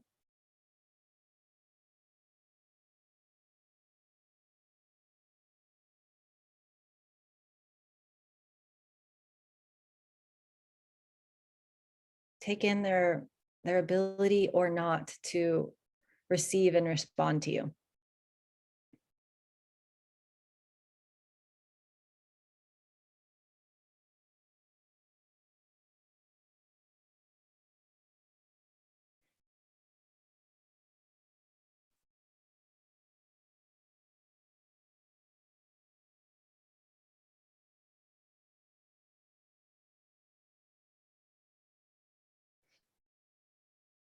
And then maintaining the eye contact, just ask the inner child, just say, how are you feeling now?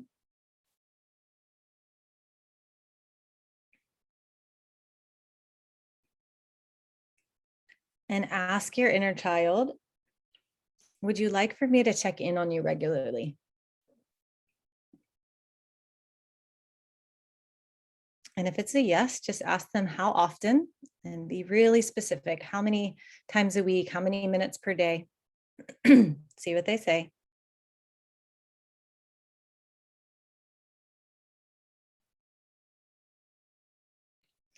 Now, some of your inner children are going to be like all day, every day, and I'd like to play for 8 hours a day. It's going to be, it can be a lot. And so I want you to be really honest with what you're hearing from them. Ask your present day self, is that doable for me? Okay. And if it's not, you're going to do a little negotiating with them. Little negotiating of like, okay, well, I can't do that because I have a job and that's too much for me right now. However, I can do this many days a week for this many minutes a day. And then just say, how does that sound?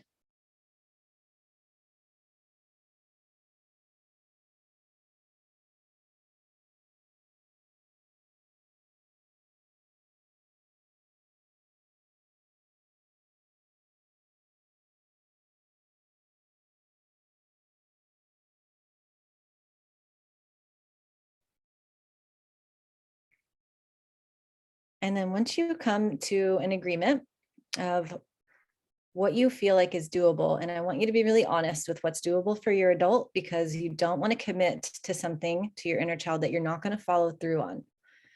So you want your actions to match your words here. So be honest with what you can actually commit to, what feels doable for you.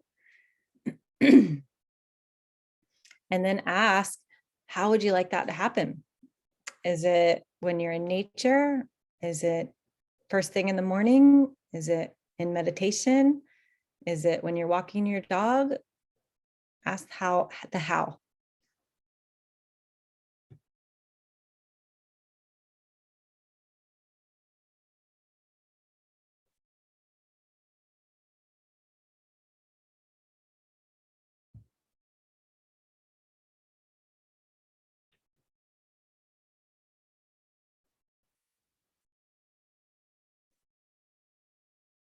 And then once that's clear, the how and the how often, I want you to just mirror back to your inner child and assure him or her, yes, I can do that. I'm going to commit to exactly what you agreed upon, and just mirror back what you heard them say.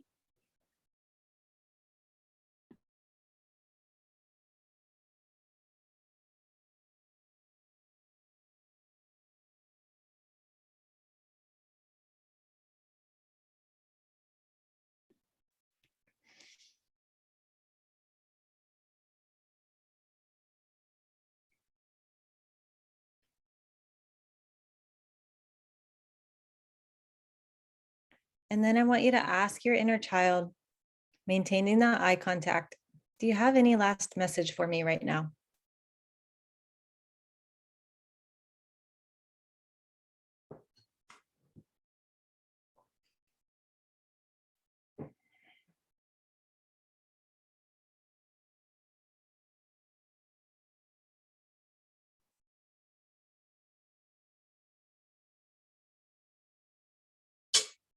And respond to them in whatever way feels most authentic.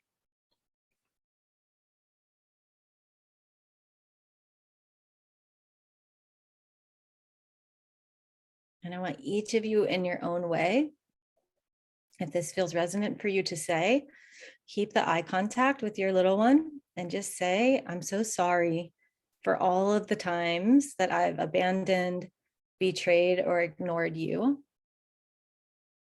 But I'm here now. And I've got you. And you're the most important thing to me. I love you. And I'm going to keep showing up for you until you trust me. However that comes out in your words.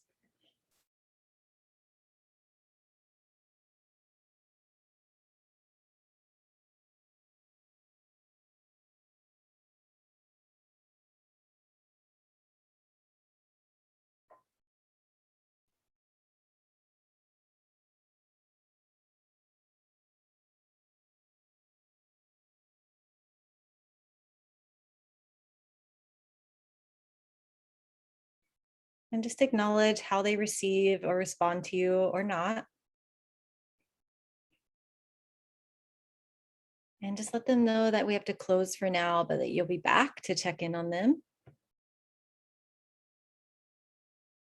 And say goodbye for now.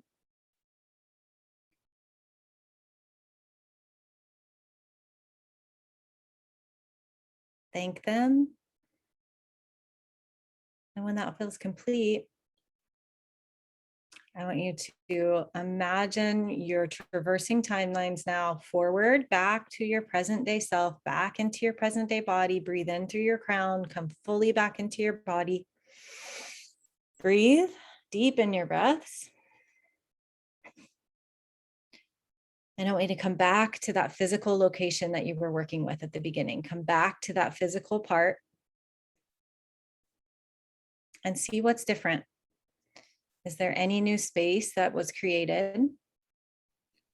What's there now? Is it empty? Is perhaps the image you saw, is it smaller? See what you see, feel what you feel in that physical location you started with.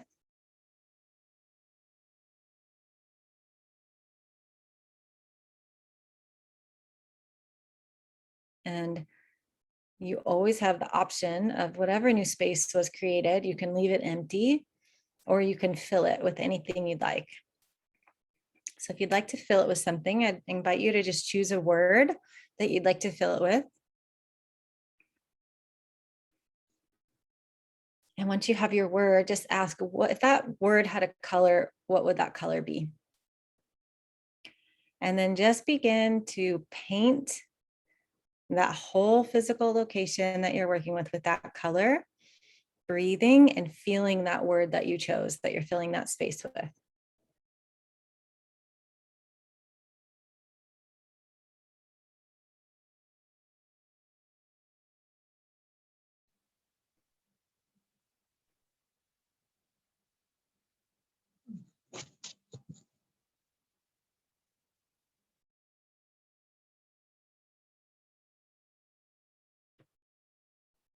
And then just trust the intelligence of the energy, see if it wants to spread anywhere else in your body. It may or may not. And for the next 60 seconds, I want you to breathe and feel that word that you chose and just receive this new imprint in your body of this feeling. Just spread it, feel it as deeply as you can for the next minute.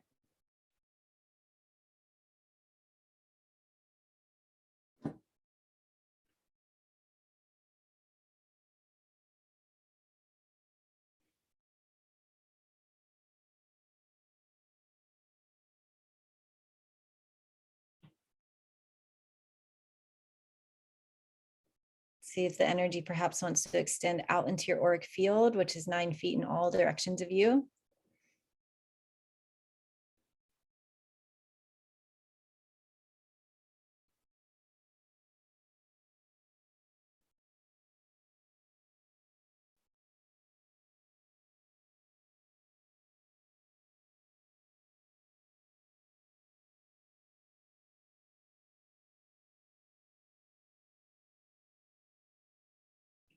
Good. And then once that feels complete, I want you to bring your attention to the crown of your head and to your navel. The crown of your head into your navel. And just repeat after me out loud. Say, I now call all parts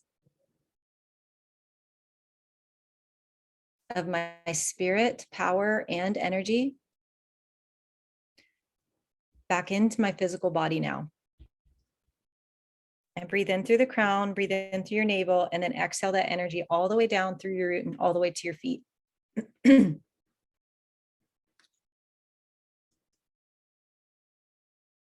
Good. And then again, say, I now call all parts of my spirit, power, and energy back into my physical body now. Breathe in through the crown, through the navel point. Exhale that energy all the way down your legs, through your feet, and then send that energy deep into the core of the earth. Breathe it down as many breaths as you need to get it there.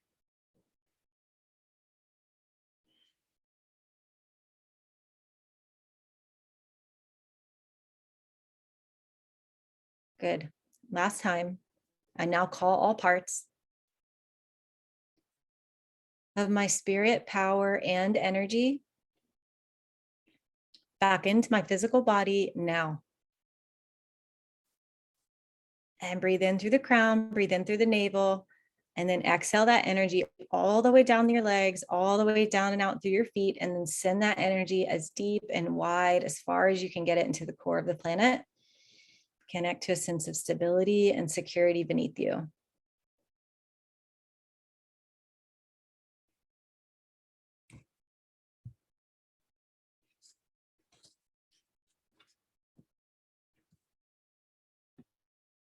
You can just keep your eyes closed and just breathe and feel.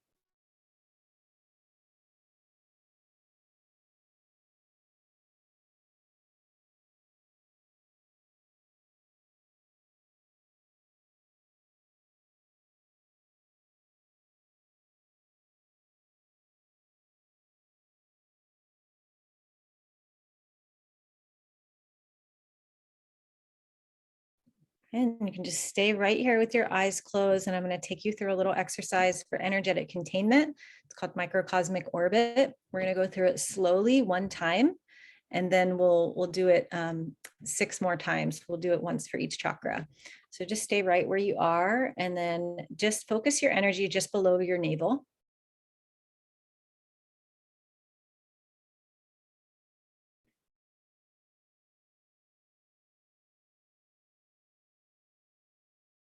This is going to be in your sacral chakra. So the area between the pubic bone and the belly button. And then open the center now, just with your intention, with your awareness. Open the center now to give your sense of creative and personal power. Feel the ability to get things done.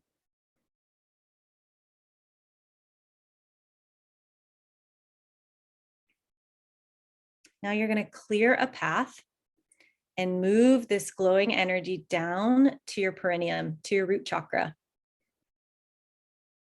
Focus your energy here, and then just breathe into this glowing energy and expand it. Open the center now at the root. Connect yourself with your soul and to the ground. Connect yourself with earth energy. Opening upward, feeling grounded, solid, peaceful, and safe in the world.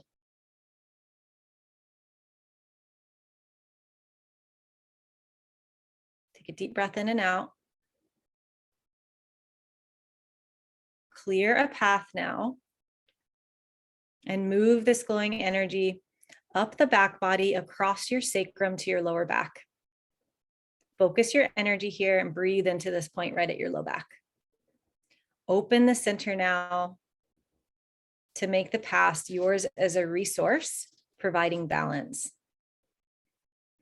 Through the center, you're going to blend earth energy, sexual energy, and the refined energy from the sky, giving yourself a sense of freedom, courage, and hope.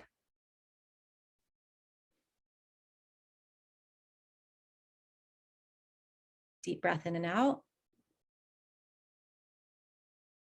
Now, once again, clear a path, move this energy up to your kidney point. So focus here, breathe deeply, opening the center now, balancing your two kidneys, creating for yourself a sense of openness, generosity, abundance, gentleness, and giving yourself a sense of stability.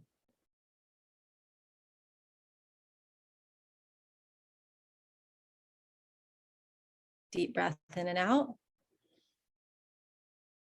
Now clear another path and move this glowing force up to the adrenal point, just above your kidneys, directly in the back of the solar plexus. Breathe and open the center now. And give yourself a sense of vitality, energy, and confidence. Allow it to activate your heart, generating energy for releasing yourself from old fears.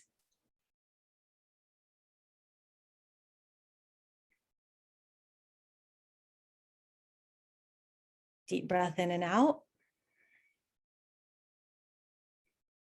This time, clear a path and move this energy opposite your heart point on your back. Breathe it up and focus into the center and open it to move yourself outward to expand beyond this point, to protect the aura of your heart and your head, giving yourself a feeling of freedom and a deep felt sense of life as virtue starts coming forth.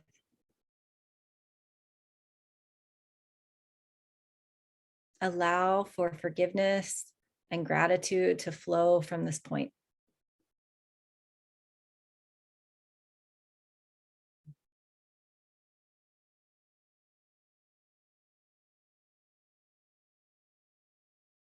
Breathe in and out, deep breath.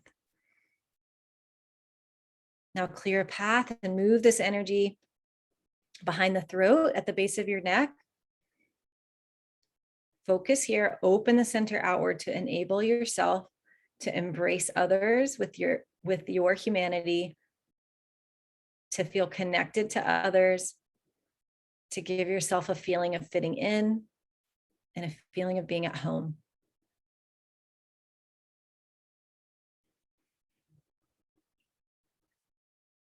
Deep breath in and out.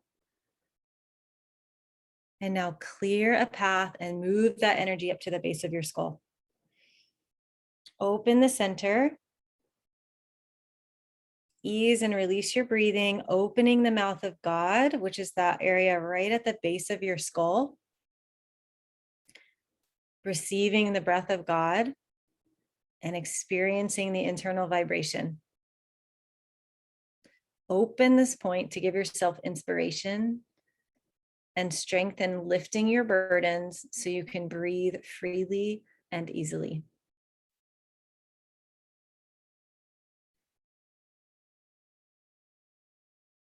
Deep breath in and out. Now clear a path and move that glowing energy to the top of the head, now to your crown, the pineal gland point.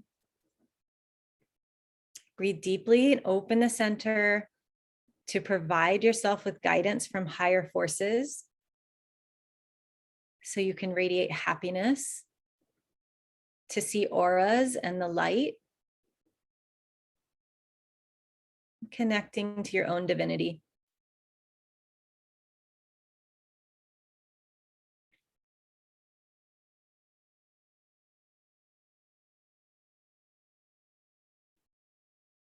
Deep breath in and out together. And exhaling, moving this glowing energy down to your third eye, to your pituitary gland point, just above the middle of your eyebrows. Focus here, open the center now. Allow yourself a sense of purpose,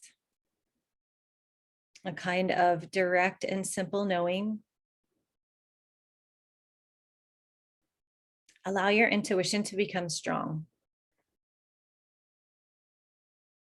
to receive wisdom, direction, to become focused and centered.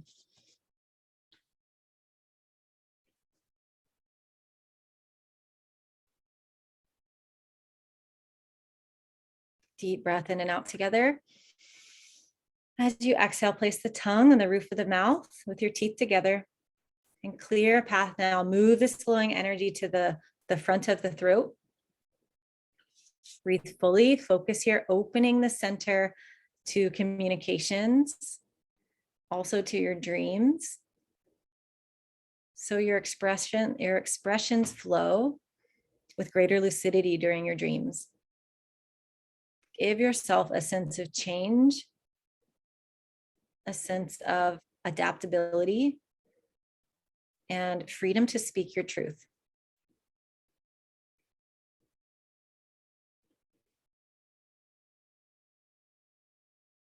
Deep breath in and out together.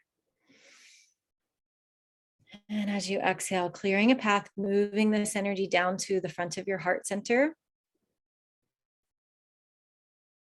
See or feel your inner child here. Your heart is their home, is their safety. This is where you can always connect with him or her. Breathe deeply into your heart. Open it to experience your seat of joy. Give yourself a feeling of honor, a feeling of respect and safety, a feeling of being loved and lovable, and giving yourself permission and the ability to love abundantly and fearlessly.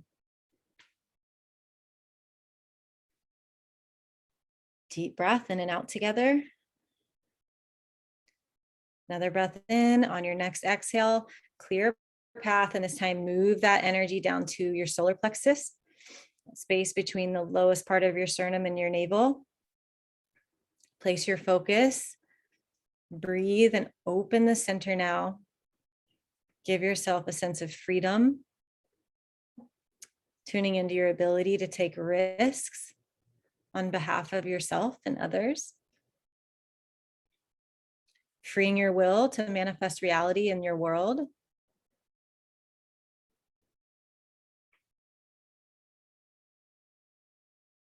Your ability to manifest your dreams in beauty, love, and light.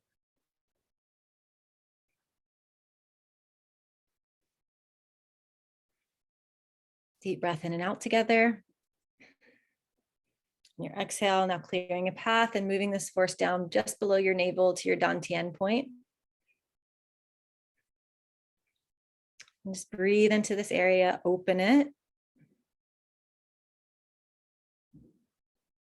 This area penetrates deeply into your center, stabilizing your internal being, freeing and unlocking the inner self, the true self.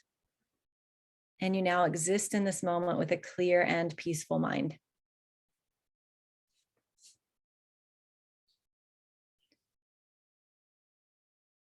And taking a deep breath in and out together, bring your attention back down to your perineum, to the root, to your pelvic floor. We're going to do this 6 more times together. We're just going to do it a little bit faster. This is something you can actually, you can get fairly quick at eventually. So with your attention at the perineum, at the pelvic floor, on your inhalation, I want you to lift the pelvic floor and then just follow with your awareness. I want you to just track, pull that energy up on your inhale, up to your low back, to behind your solar plexus, behind the heart, behind the throat, all the way up to the crown, to the third eye point. On your exhale, you're going to see that energy going down the front of the throat, the front of the heart, down the front body, nourishing your organs all the way back down to your pelvic floor. Okay. Once your awareness is back down to the pelvic floor, inhale, contract the pelvic floor, draw that energy up your back body through your low back, behind your kidneys, behind your heart, all the way up, base of the skull, crown to third eye. And sometimes when you start this, you need another breath or two, and that's fine. And then once you come to the third eye, on your exhalation, see or feel that energy now going down the front of your central channel, down the front of the heart, the front of the solar plexus, front of your sacral chakra, all the way back down to the pelvic floor, to your root. And then inhale as you're ready. Inhale, contract the pelvic floor, lift it, and then draw that energy up your low back, all the way up to behind the heart, behind the base of the skull, all the way up around to the third eye. As you exhale your air, release the pelvic floor, and then let the energy feel it coming down the front of the central channel, down the front of the heart, nourishing your organs as you send it down, all the way back down until your awareness rests in the root again. Okay, we're going to do 3 more. Stick with me on your inhale. Contract the pelvic floor.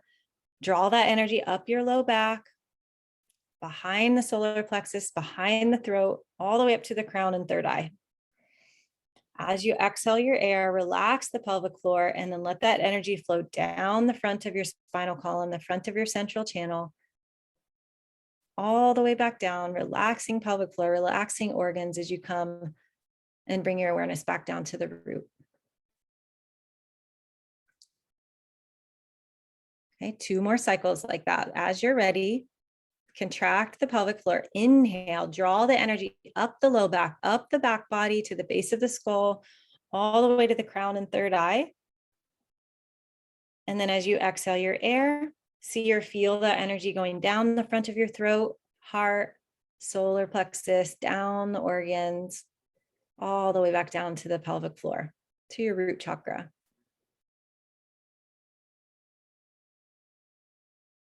Good. 1 more just like that. Once you're back down at the root, inhale, contract the pelvic floor, lift it up, draw the energy up the back body, behind the heart, throat, up to the crown, all the way to the third eye point. As you exhale your air, send this energy down the front of your spinal column, nourishing your organs all the way on the way down. Pelvic floor is relaxed, organs relaxed as you send it down the front body. Okay, and then we're going to do 1 more, and we're going to store this energy wherever you need it most. And so if you need, I'm going to give you 3 options. If you need more heart energy, if you need to access more self-compassion, forgiveness, empathy, you're going to store it in the heart. If you want to go with the solar plexus, which is really our theme for this workshop, you can store it in the solar plexus. If you need more self-esteem, more personal power, more a sense of self-worth, the sense of self. If you need more creative energy or sexual energy, you can store it in the sacral chakra. So choose now wherever you'd like to store it. And then once you've decided where you'd like that to be, bring your attention down to the pelvic floor. As you're ready, contract the pelvic floor and then inhale it 1 more time up the low back, behind the sacral chakra, behind the solar plexus, behind the heart, throat, crown to the third eye. And then as you exhale, send that energy and then place it in whatever chakra you need most energy in right now. And you can put your hands on that area.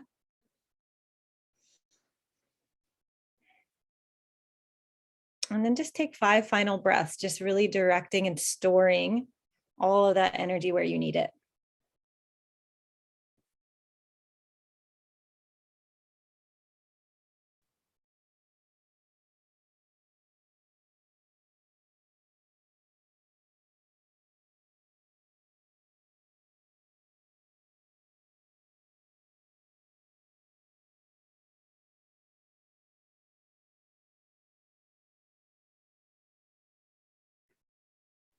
And you can use this exercise for energetic containment very, very practically for those of you who are highly sensitive beings and you pick up on other people's energy and you tend to, really read other people a lot and you can get lost that way. This is a really practical way to draw all of your energy back into your own body so you're not depleting yourself, not drained at the end of the day. Okay, and as you feel ready, I want you to just blink your eyes open and just take in your surroundings a little bit and stick with me for a moment here. And I want you to side bend your left ear towards your left shoulder and then take your eyes and look up and to the right. And you're going to hold it for 10, 9, 8, 7, 6, 5, 4, 3, 2, 1. And then come back to the center. Take a breath in and out. We're just resetting the vagus nerve here. And then side bend the other way, right ear towards right shoulder. And then just take your vision, look up and to the left for 10, 9, 8, 7, 6, 5, 4, 3, 2, 1. And release it. And then just come back to the center. Good. And then just move your body, because you've been sitting for a while now. Good job. Move your body in any way your body wants to move. If you need to grab a glass of water, grab it. If you need to use the restroom, do it.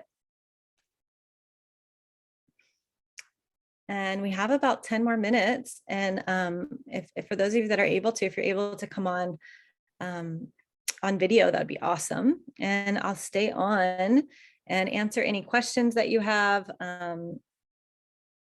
for the last 10 minutes here.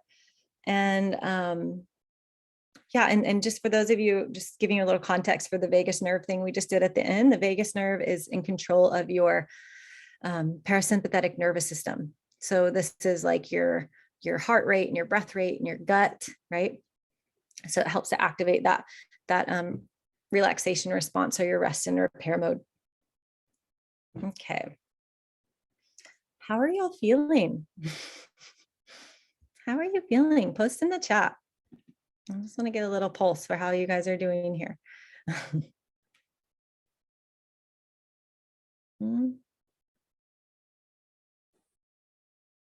Beautiful, Leslie. Yeah, kind of tired. Yeah.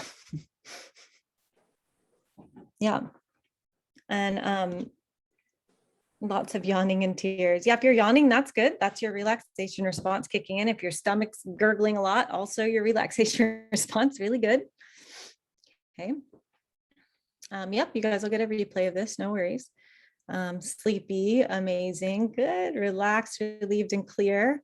So embodied, more than I usually am. Awesome, Heidi, good. Yeah, and I want you guys to really take that, that microcosmic orbit. You know, I slowed it way down that first round, but once you start practicing that, and it might feel kind of slow and sluggish at first when you start doing it, but once you start practicing that, it can be very, very practical. Like my friend who was going through a divorce last year, literally was using it in real time with a super stressful conversation with her ex-husband. When she normally would have been triggered, she was just sitting there looking at him like doing microcosmic orbit, like in real time. So that she wouldn't, you know, blow up or whatever. So it's just really, really effective. So I just wanted to give you that. Yeah, a lot of tears. Yeah. I feel like yours lifted off my shoulder. Awesome. Yay, Roxana. That's beautiful to hear. Yeah. And does anyone have any questions about that process? Or anyone want to share any aha moment?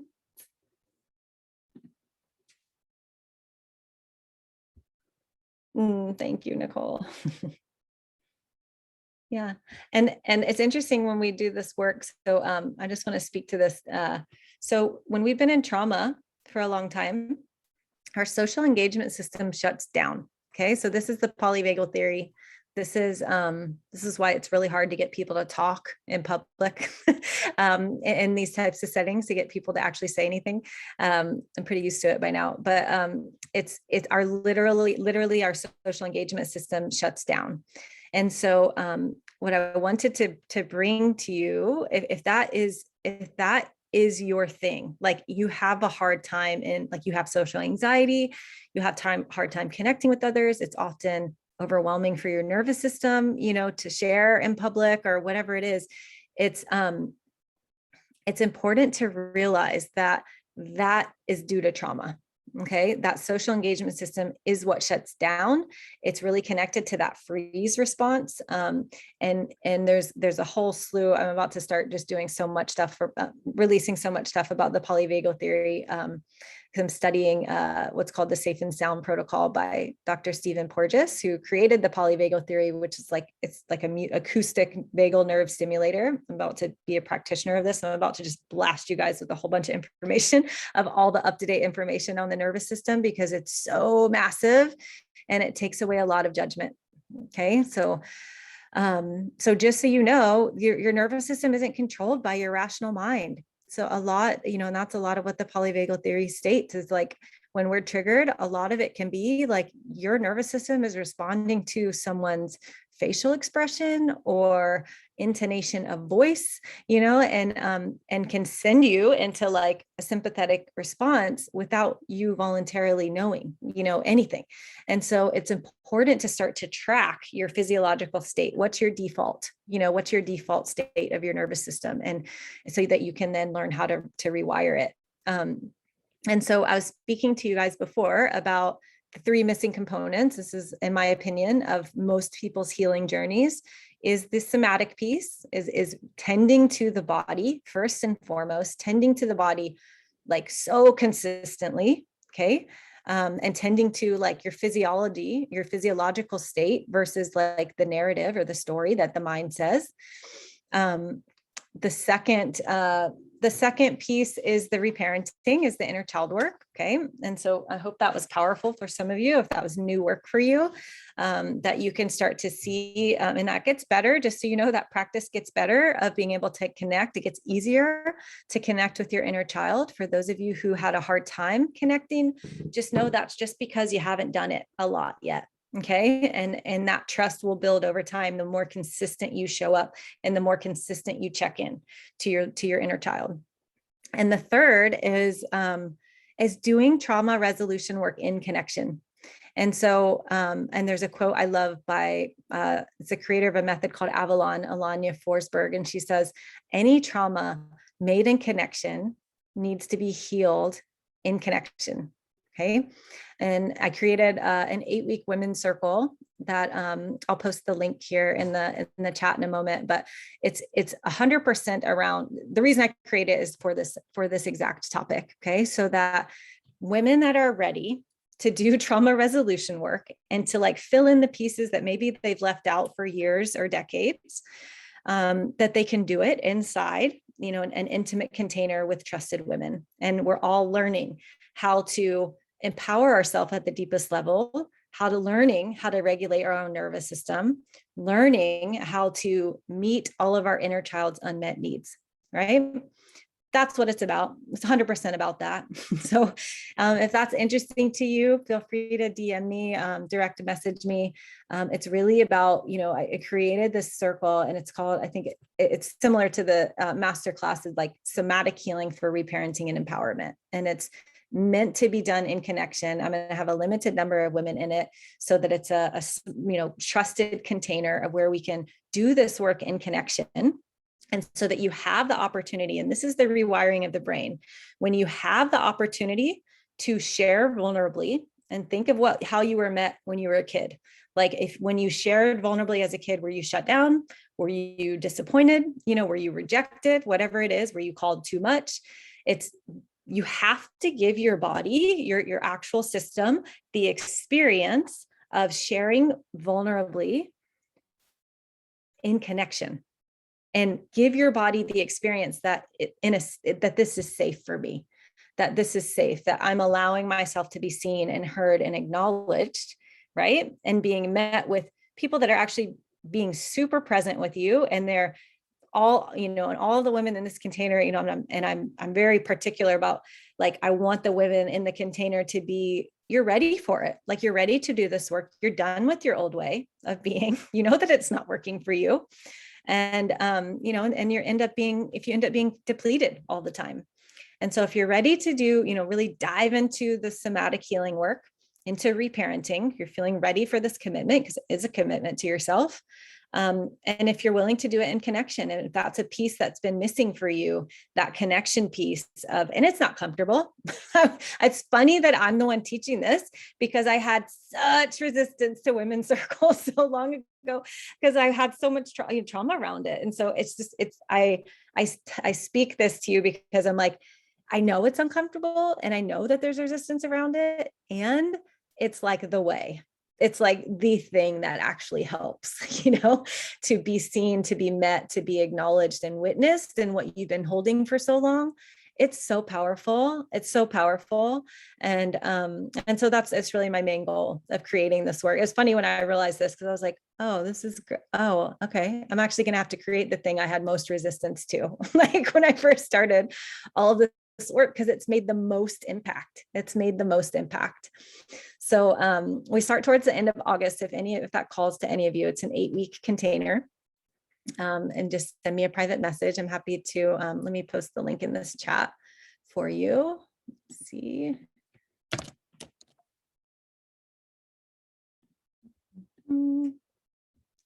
Let's see. BG, are you still here? Let's see. Oh, here, yes, I can. Somewhere. Oh, there we go. I got it. Let me post it to everyone. There we go. Thank you. Okay. So let me just peruse these. I see a couple of you are in the chat here. Okay, so Marilyn asks what to tell her. So I'm assuming you mean the inner child. What to tell the inner child if she feels like she's a victim or is not talking and just feeling. Okay, so you acknowledge what she's telling you. You know, if she is saying like all the victimized language, right, and the blaming and all of this stuff, like you just acknowledge, you literally mirror back to her what you're hearing. Okay, because you're the one, like you are the one. So I don't want to like drive this home for you. You're the one that's going to do the acknowledgement. You know, you're the one that's going to do the soothing. You're embodying. This work is about embodying your divine feminine, the part of you that nurtures, you know, and receives nurturing and is intuitive, you know, with your inner child. But you're embodying your divine masculine, which is your protector. That's the part of you that establishes boundaries. That's the part of you that holds like the bounty of your feminine emotions. You know, you have to have a container for that. So if that divine masculine isn't, you know, developed inside of you, you can feel all over the place because you don't have a container for yourself. So you have to become that container for yourself. Okay. And if she's not talking and just feeling, thank you for asking that, Marilyn. Some of this stuff is pre-verbal, right? Some of you, maybe you got way young age, you know, like first 18 months of life or something. And if that's the case, it's often, you know, you're more, it's sometimes there's communication like telepathically that you can pick up, but oftentimes it's just, you're just feeling what that baby was feeling, right? And so that's how you communicate, through the feeling. Oh, I can feel that you're feeling this, you know, if they're not like actually talking. So that's one scenario. Another scenario is like, say it's an older version of your inner child and they're not talking to you. And that's just because they don't trust you yet. Okay. They don't trust you yet because maybe you haven't done a lot of this work yet. Maybe you've been abandoning yourself for a really long time. You've been ignoring their needs, and that takes time. Okay, that takes time. That's the consistency over time of the reparenting work is what gives you a felt sense of trust in your body, because your inner child can feel that you're being reliable, can see that you're going to be reliable to them. Okay. Okay, you're welcome. Okay. Cheryl just asked, can you do the vagus nerve release when you're feeling nervous? Yep, totally. And then Deanna says, thank you, Summer. Honestly, I blacked out a bit when I went into the inner child scary place. Not sure where I went. Think I blacked out for about 10 minutes. And when doing the breathing, pulling in, I almost passed out a few times. Okay. And so for those of you that have PTSD, okay. And so that's what I was mentioning, if you feel yourself out of body, you know, like you dissociate, I would encourage you to open your eyes. And that's what I was saying at the end, open your eyes. So you like bring yourself back to the present moment. But also with this work, and if you're really following the prompts, it's like, we're not, you know, and especially in today, we're not going into what happened, right, at that age. We're not going into like, if there was a trauma at that age, we're not like reliving the trauma.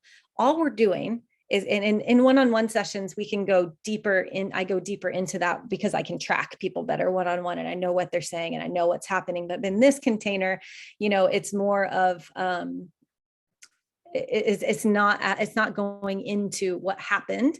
It's just going into retrieve, you know, that little one. Okay. And so, if you feel yourself dissociate or like you said, Dana, a sense of like blacking out, I'm not, where am I? Open your eyes, squeeze your thighs, feel your feet on the ground. Okay. And just come back like to the present moment. Okay. And just, if anything feels overwhelming or scary, open your eyes, right away. And so, and then if another one, this is one I just use if I feel really ungrounded or dissociated, I'll just put my hand on my crown and one hand on my navel. And then you just breathe and then just follow the energy and just ground it down through your feet and connect yourself to the earth, like 10 breaths like that. Okay. Okay. Roxana says, bringing attention to different areas of the body and feeling things. I'm mind blown. My inner child is stuck in freeze mode and I tense up all day long. Yeah. Yeah. It's interesting. Once, for those of you who are really connected to that, that freeze response really well. It's really important to go back to the time to where that inner child's nervous system got disrupted, or where they got, I like to say, like emotionally frozen in time. And you got to go and retrieve, that part that was emotionally frozen in time and update them, because for whatever happened in that scenario and that trauma, they've formed some limiting beliefs, right? They've formed limiting beliefs around those experiences. And so we have to connect with, retrieve, and update them into, and this is how we reprogram the subconscious mind, we update them into present day reality. Okay. And integrate that wounded little child into our present day being, so that then your come from is from your integrated, stable woman, or man, and not from that wounded, reactive little girl or boy. Because a lot of us, like, some of you may relate to this, where you just feel fused with your wounded little girl or little boy, right? You feel fused with them. And so this is a bit of unraveling the parts, okay? Unraveling the parts so that you can start to feel who you are as an inner parent, and you can start to feel what's the difference between my inner parent and my wounded, little one. Yes, I'll send the replay, Susan. Okay, great, Heidi. Okay. Leah, will you reword that question? I just can't quite see what your question means. Okay, thank you. Deanna, I get so much more out of these with you than 30 years of counseling. Wow, awesome. This type of somatic combined with breathing and inner child work, reparenting, is always the most powerful. Even at age 23, it was the most useful in regards to trauma. So very grateful for this. Good. I'm so glad it helps, Deanna. Yeah, it's because it's the body, right? But how many of you have been in talk therapy for years? You can only get so far, and it does have its place for cognitive reframing and that thing. But if you're keeping the body out of it, you're missing where the trauma is stored, Okay. And then Brianna says, an aha moment I had. Oh, hold on one sec. Aha moment I had during reparenting. I realized for a long time that my anger started to be demonized and abandoned and encaged, which eventually led to self-abandonment when I was a small child. But the question, when was the first time you felt this, made me realize I felt it before I could even remember. As a tiny baby, feeling rejected for my big feelings even then. Flashbacks to being casted away, encaged, repressed. Yeah, totally. Can go back to previous life stuff too. I see some of you writing that. Yeah. And then Deanna, just check the, here, I'll post it again. I'll check the link here. The 8-week group is going to start in August. I'll post it right there again. Just try to get through as many of these while I have y'all. One sec.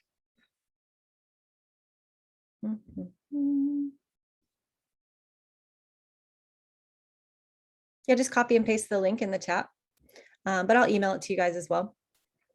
Okay, and then and I see your email that you wrote there, and I'm going to write my email in the chat. So any of you who are interested in the 8-week program, please email me, just because these chats go away whenever we end the Zoom call, so I won't have access to what you write here.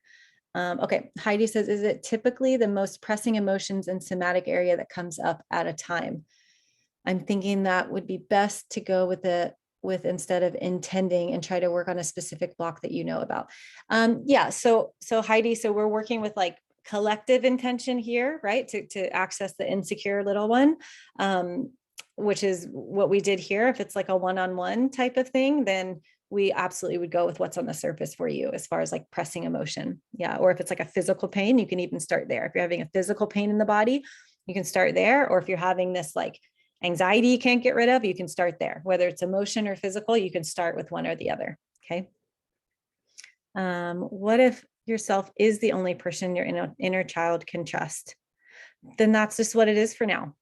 That's what it is for now. And you just protect them, and you just keep showing up for them. And that's what they need, until you have more and more experiences of being able to trust other people. Okay. Yeah, you're welcome, Antoinette.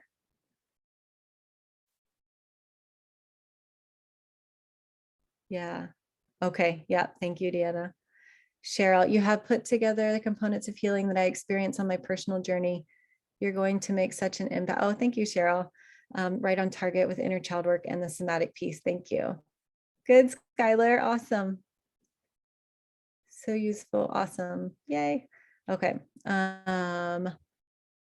Yeah. So for those of you, someone says there's no link to actually sign up for the 8-week course. If you're interested in the 8-week course, we'll jump on a call together to discuss.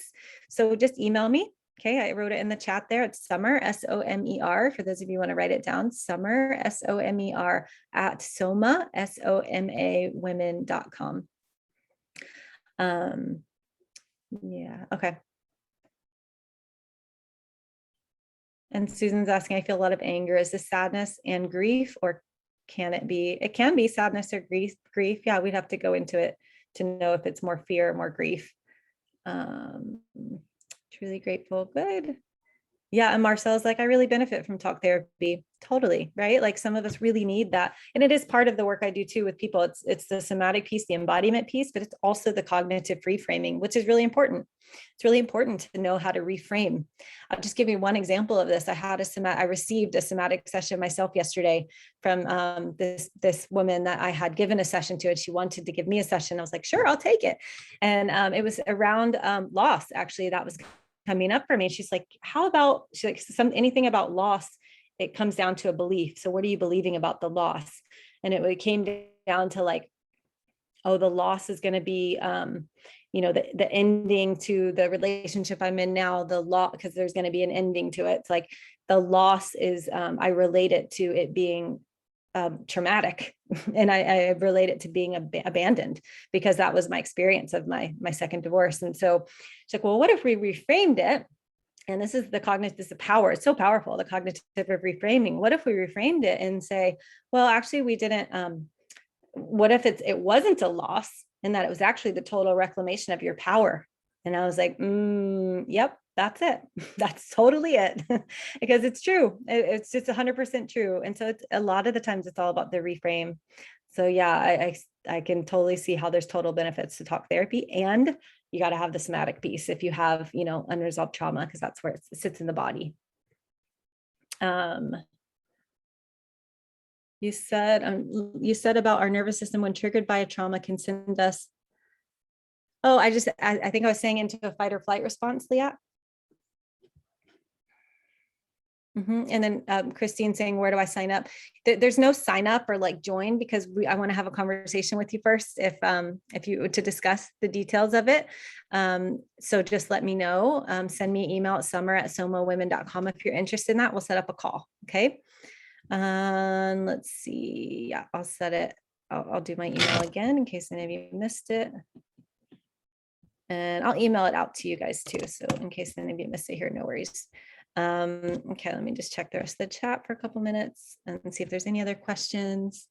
Thank you guys for commenting. Yeah, I'm so glad it's helpful. Good, Mimi. Okay. Yeah, and you can also private message VG. Yep. With your email, and she can note it. So if you go in the chat and then find VG, VIGIE, and then shoot her your email, and then she'll get that to me. Thank you, VG, for that. That's perfect. Yep. Okay. And then Cheryl just says, I feel lighter, but so tired. Love your work. Separate sessions on anger. Have a lot to release, right? Yeah, literally, like anger is going to be like a whole nother masterclass at some point, guys, because it's just, I have so much to share about anger at this point.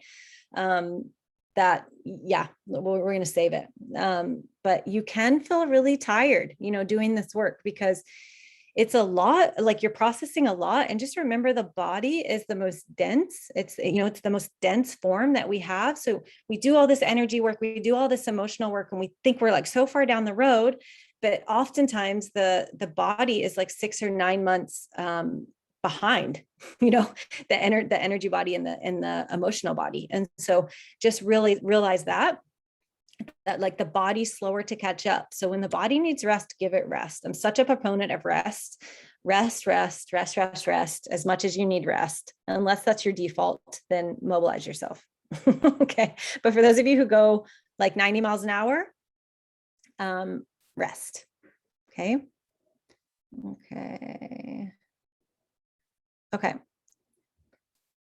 Okay, guys, I think that's it. Beautiful. Thank you so much for your participation, and for your presence and trusting me to guide you through this work. I know that it's, I don't take it lightly. I consider it very sacred work. And so thank you so much for showing up and for doing this together and in group. And I encourage you to just reach out to me anywhere you can if you're interested in following up and doing like an 8-week accelerator, like to really dive into somatic healing and the reparenting and empowering yourself at the deepest level. It'd be a joy I just love guiding women through this work, because I know the power on the other side of it. It's like, I know the clarity and the empowerment that comes on the other side of this work. So if you're just willing to go there and you're willing to push past your resistance a bit, like there's such fruits on the other side of this work. And I mean, it's really my passion for sharing this, with as many people as possible, as I just know I know the depths of the abandonment and the disempowerment, and I just know the other side of it. And it's just like so much more, you're so much more free in the body, and you just have so much more of your own energy back, to where you're just not depleted all the time, because you've got you've got you now. So thank you so much for just for being here and being willing, and for trusting me. And I hope to see you guys soon, and feel free to reach out if you'd like to dive deeper. Okay. Aloha, ladies. Thank you so much.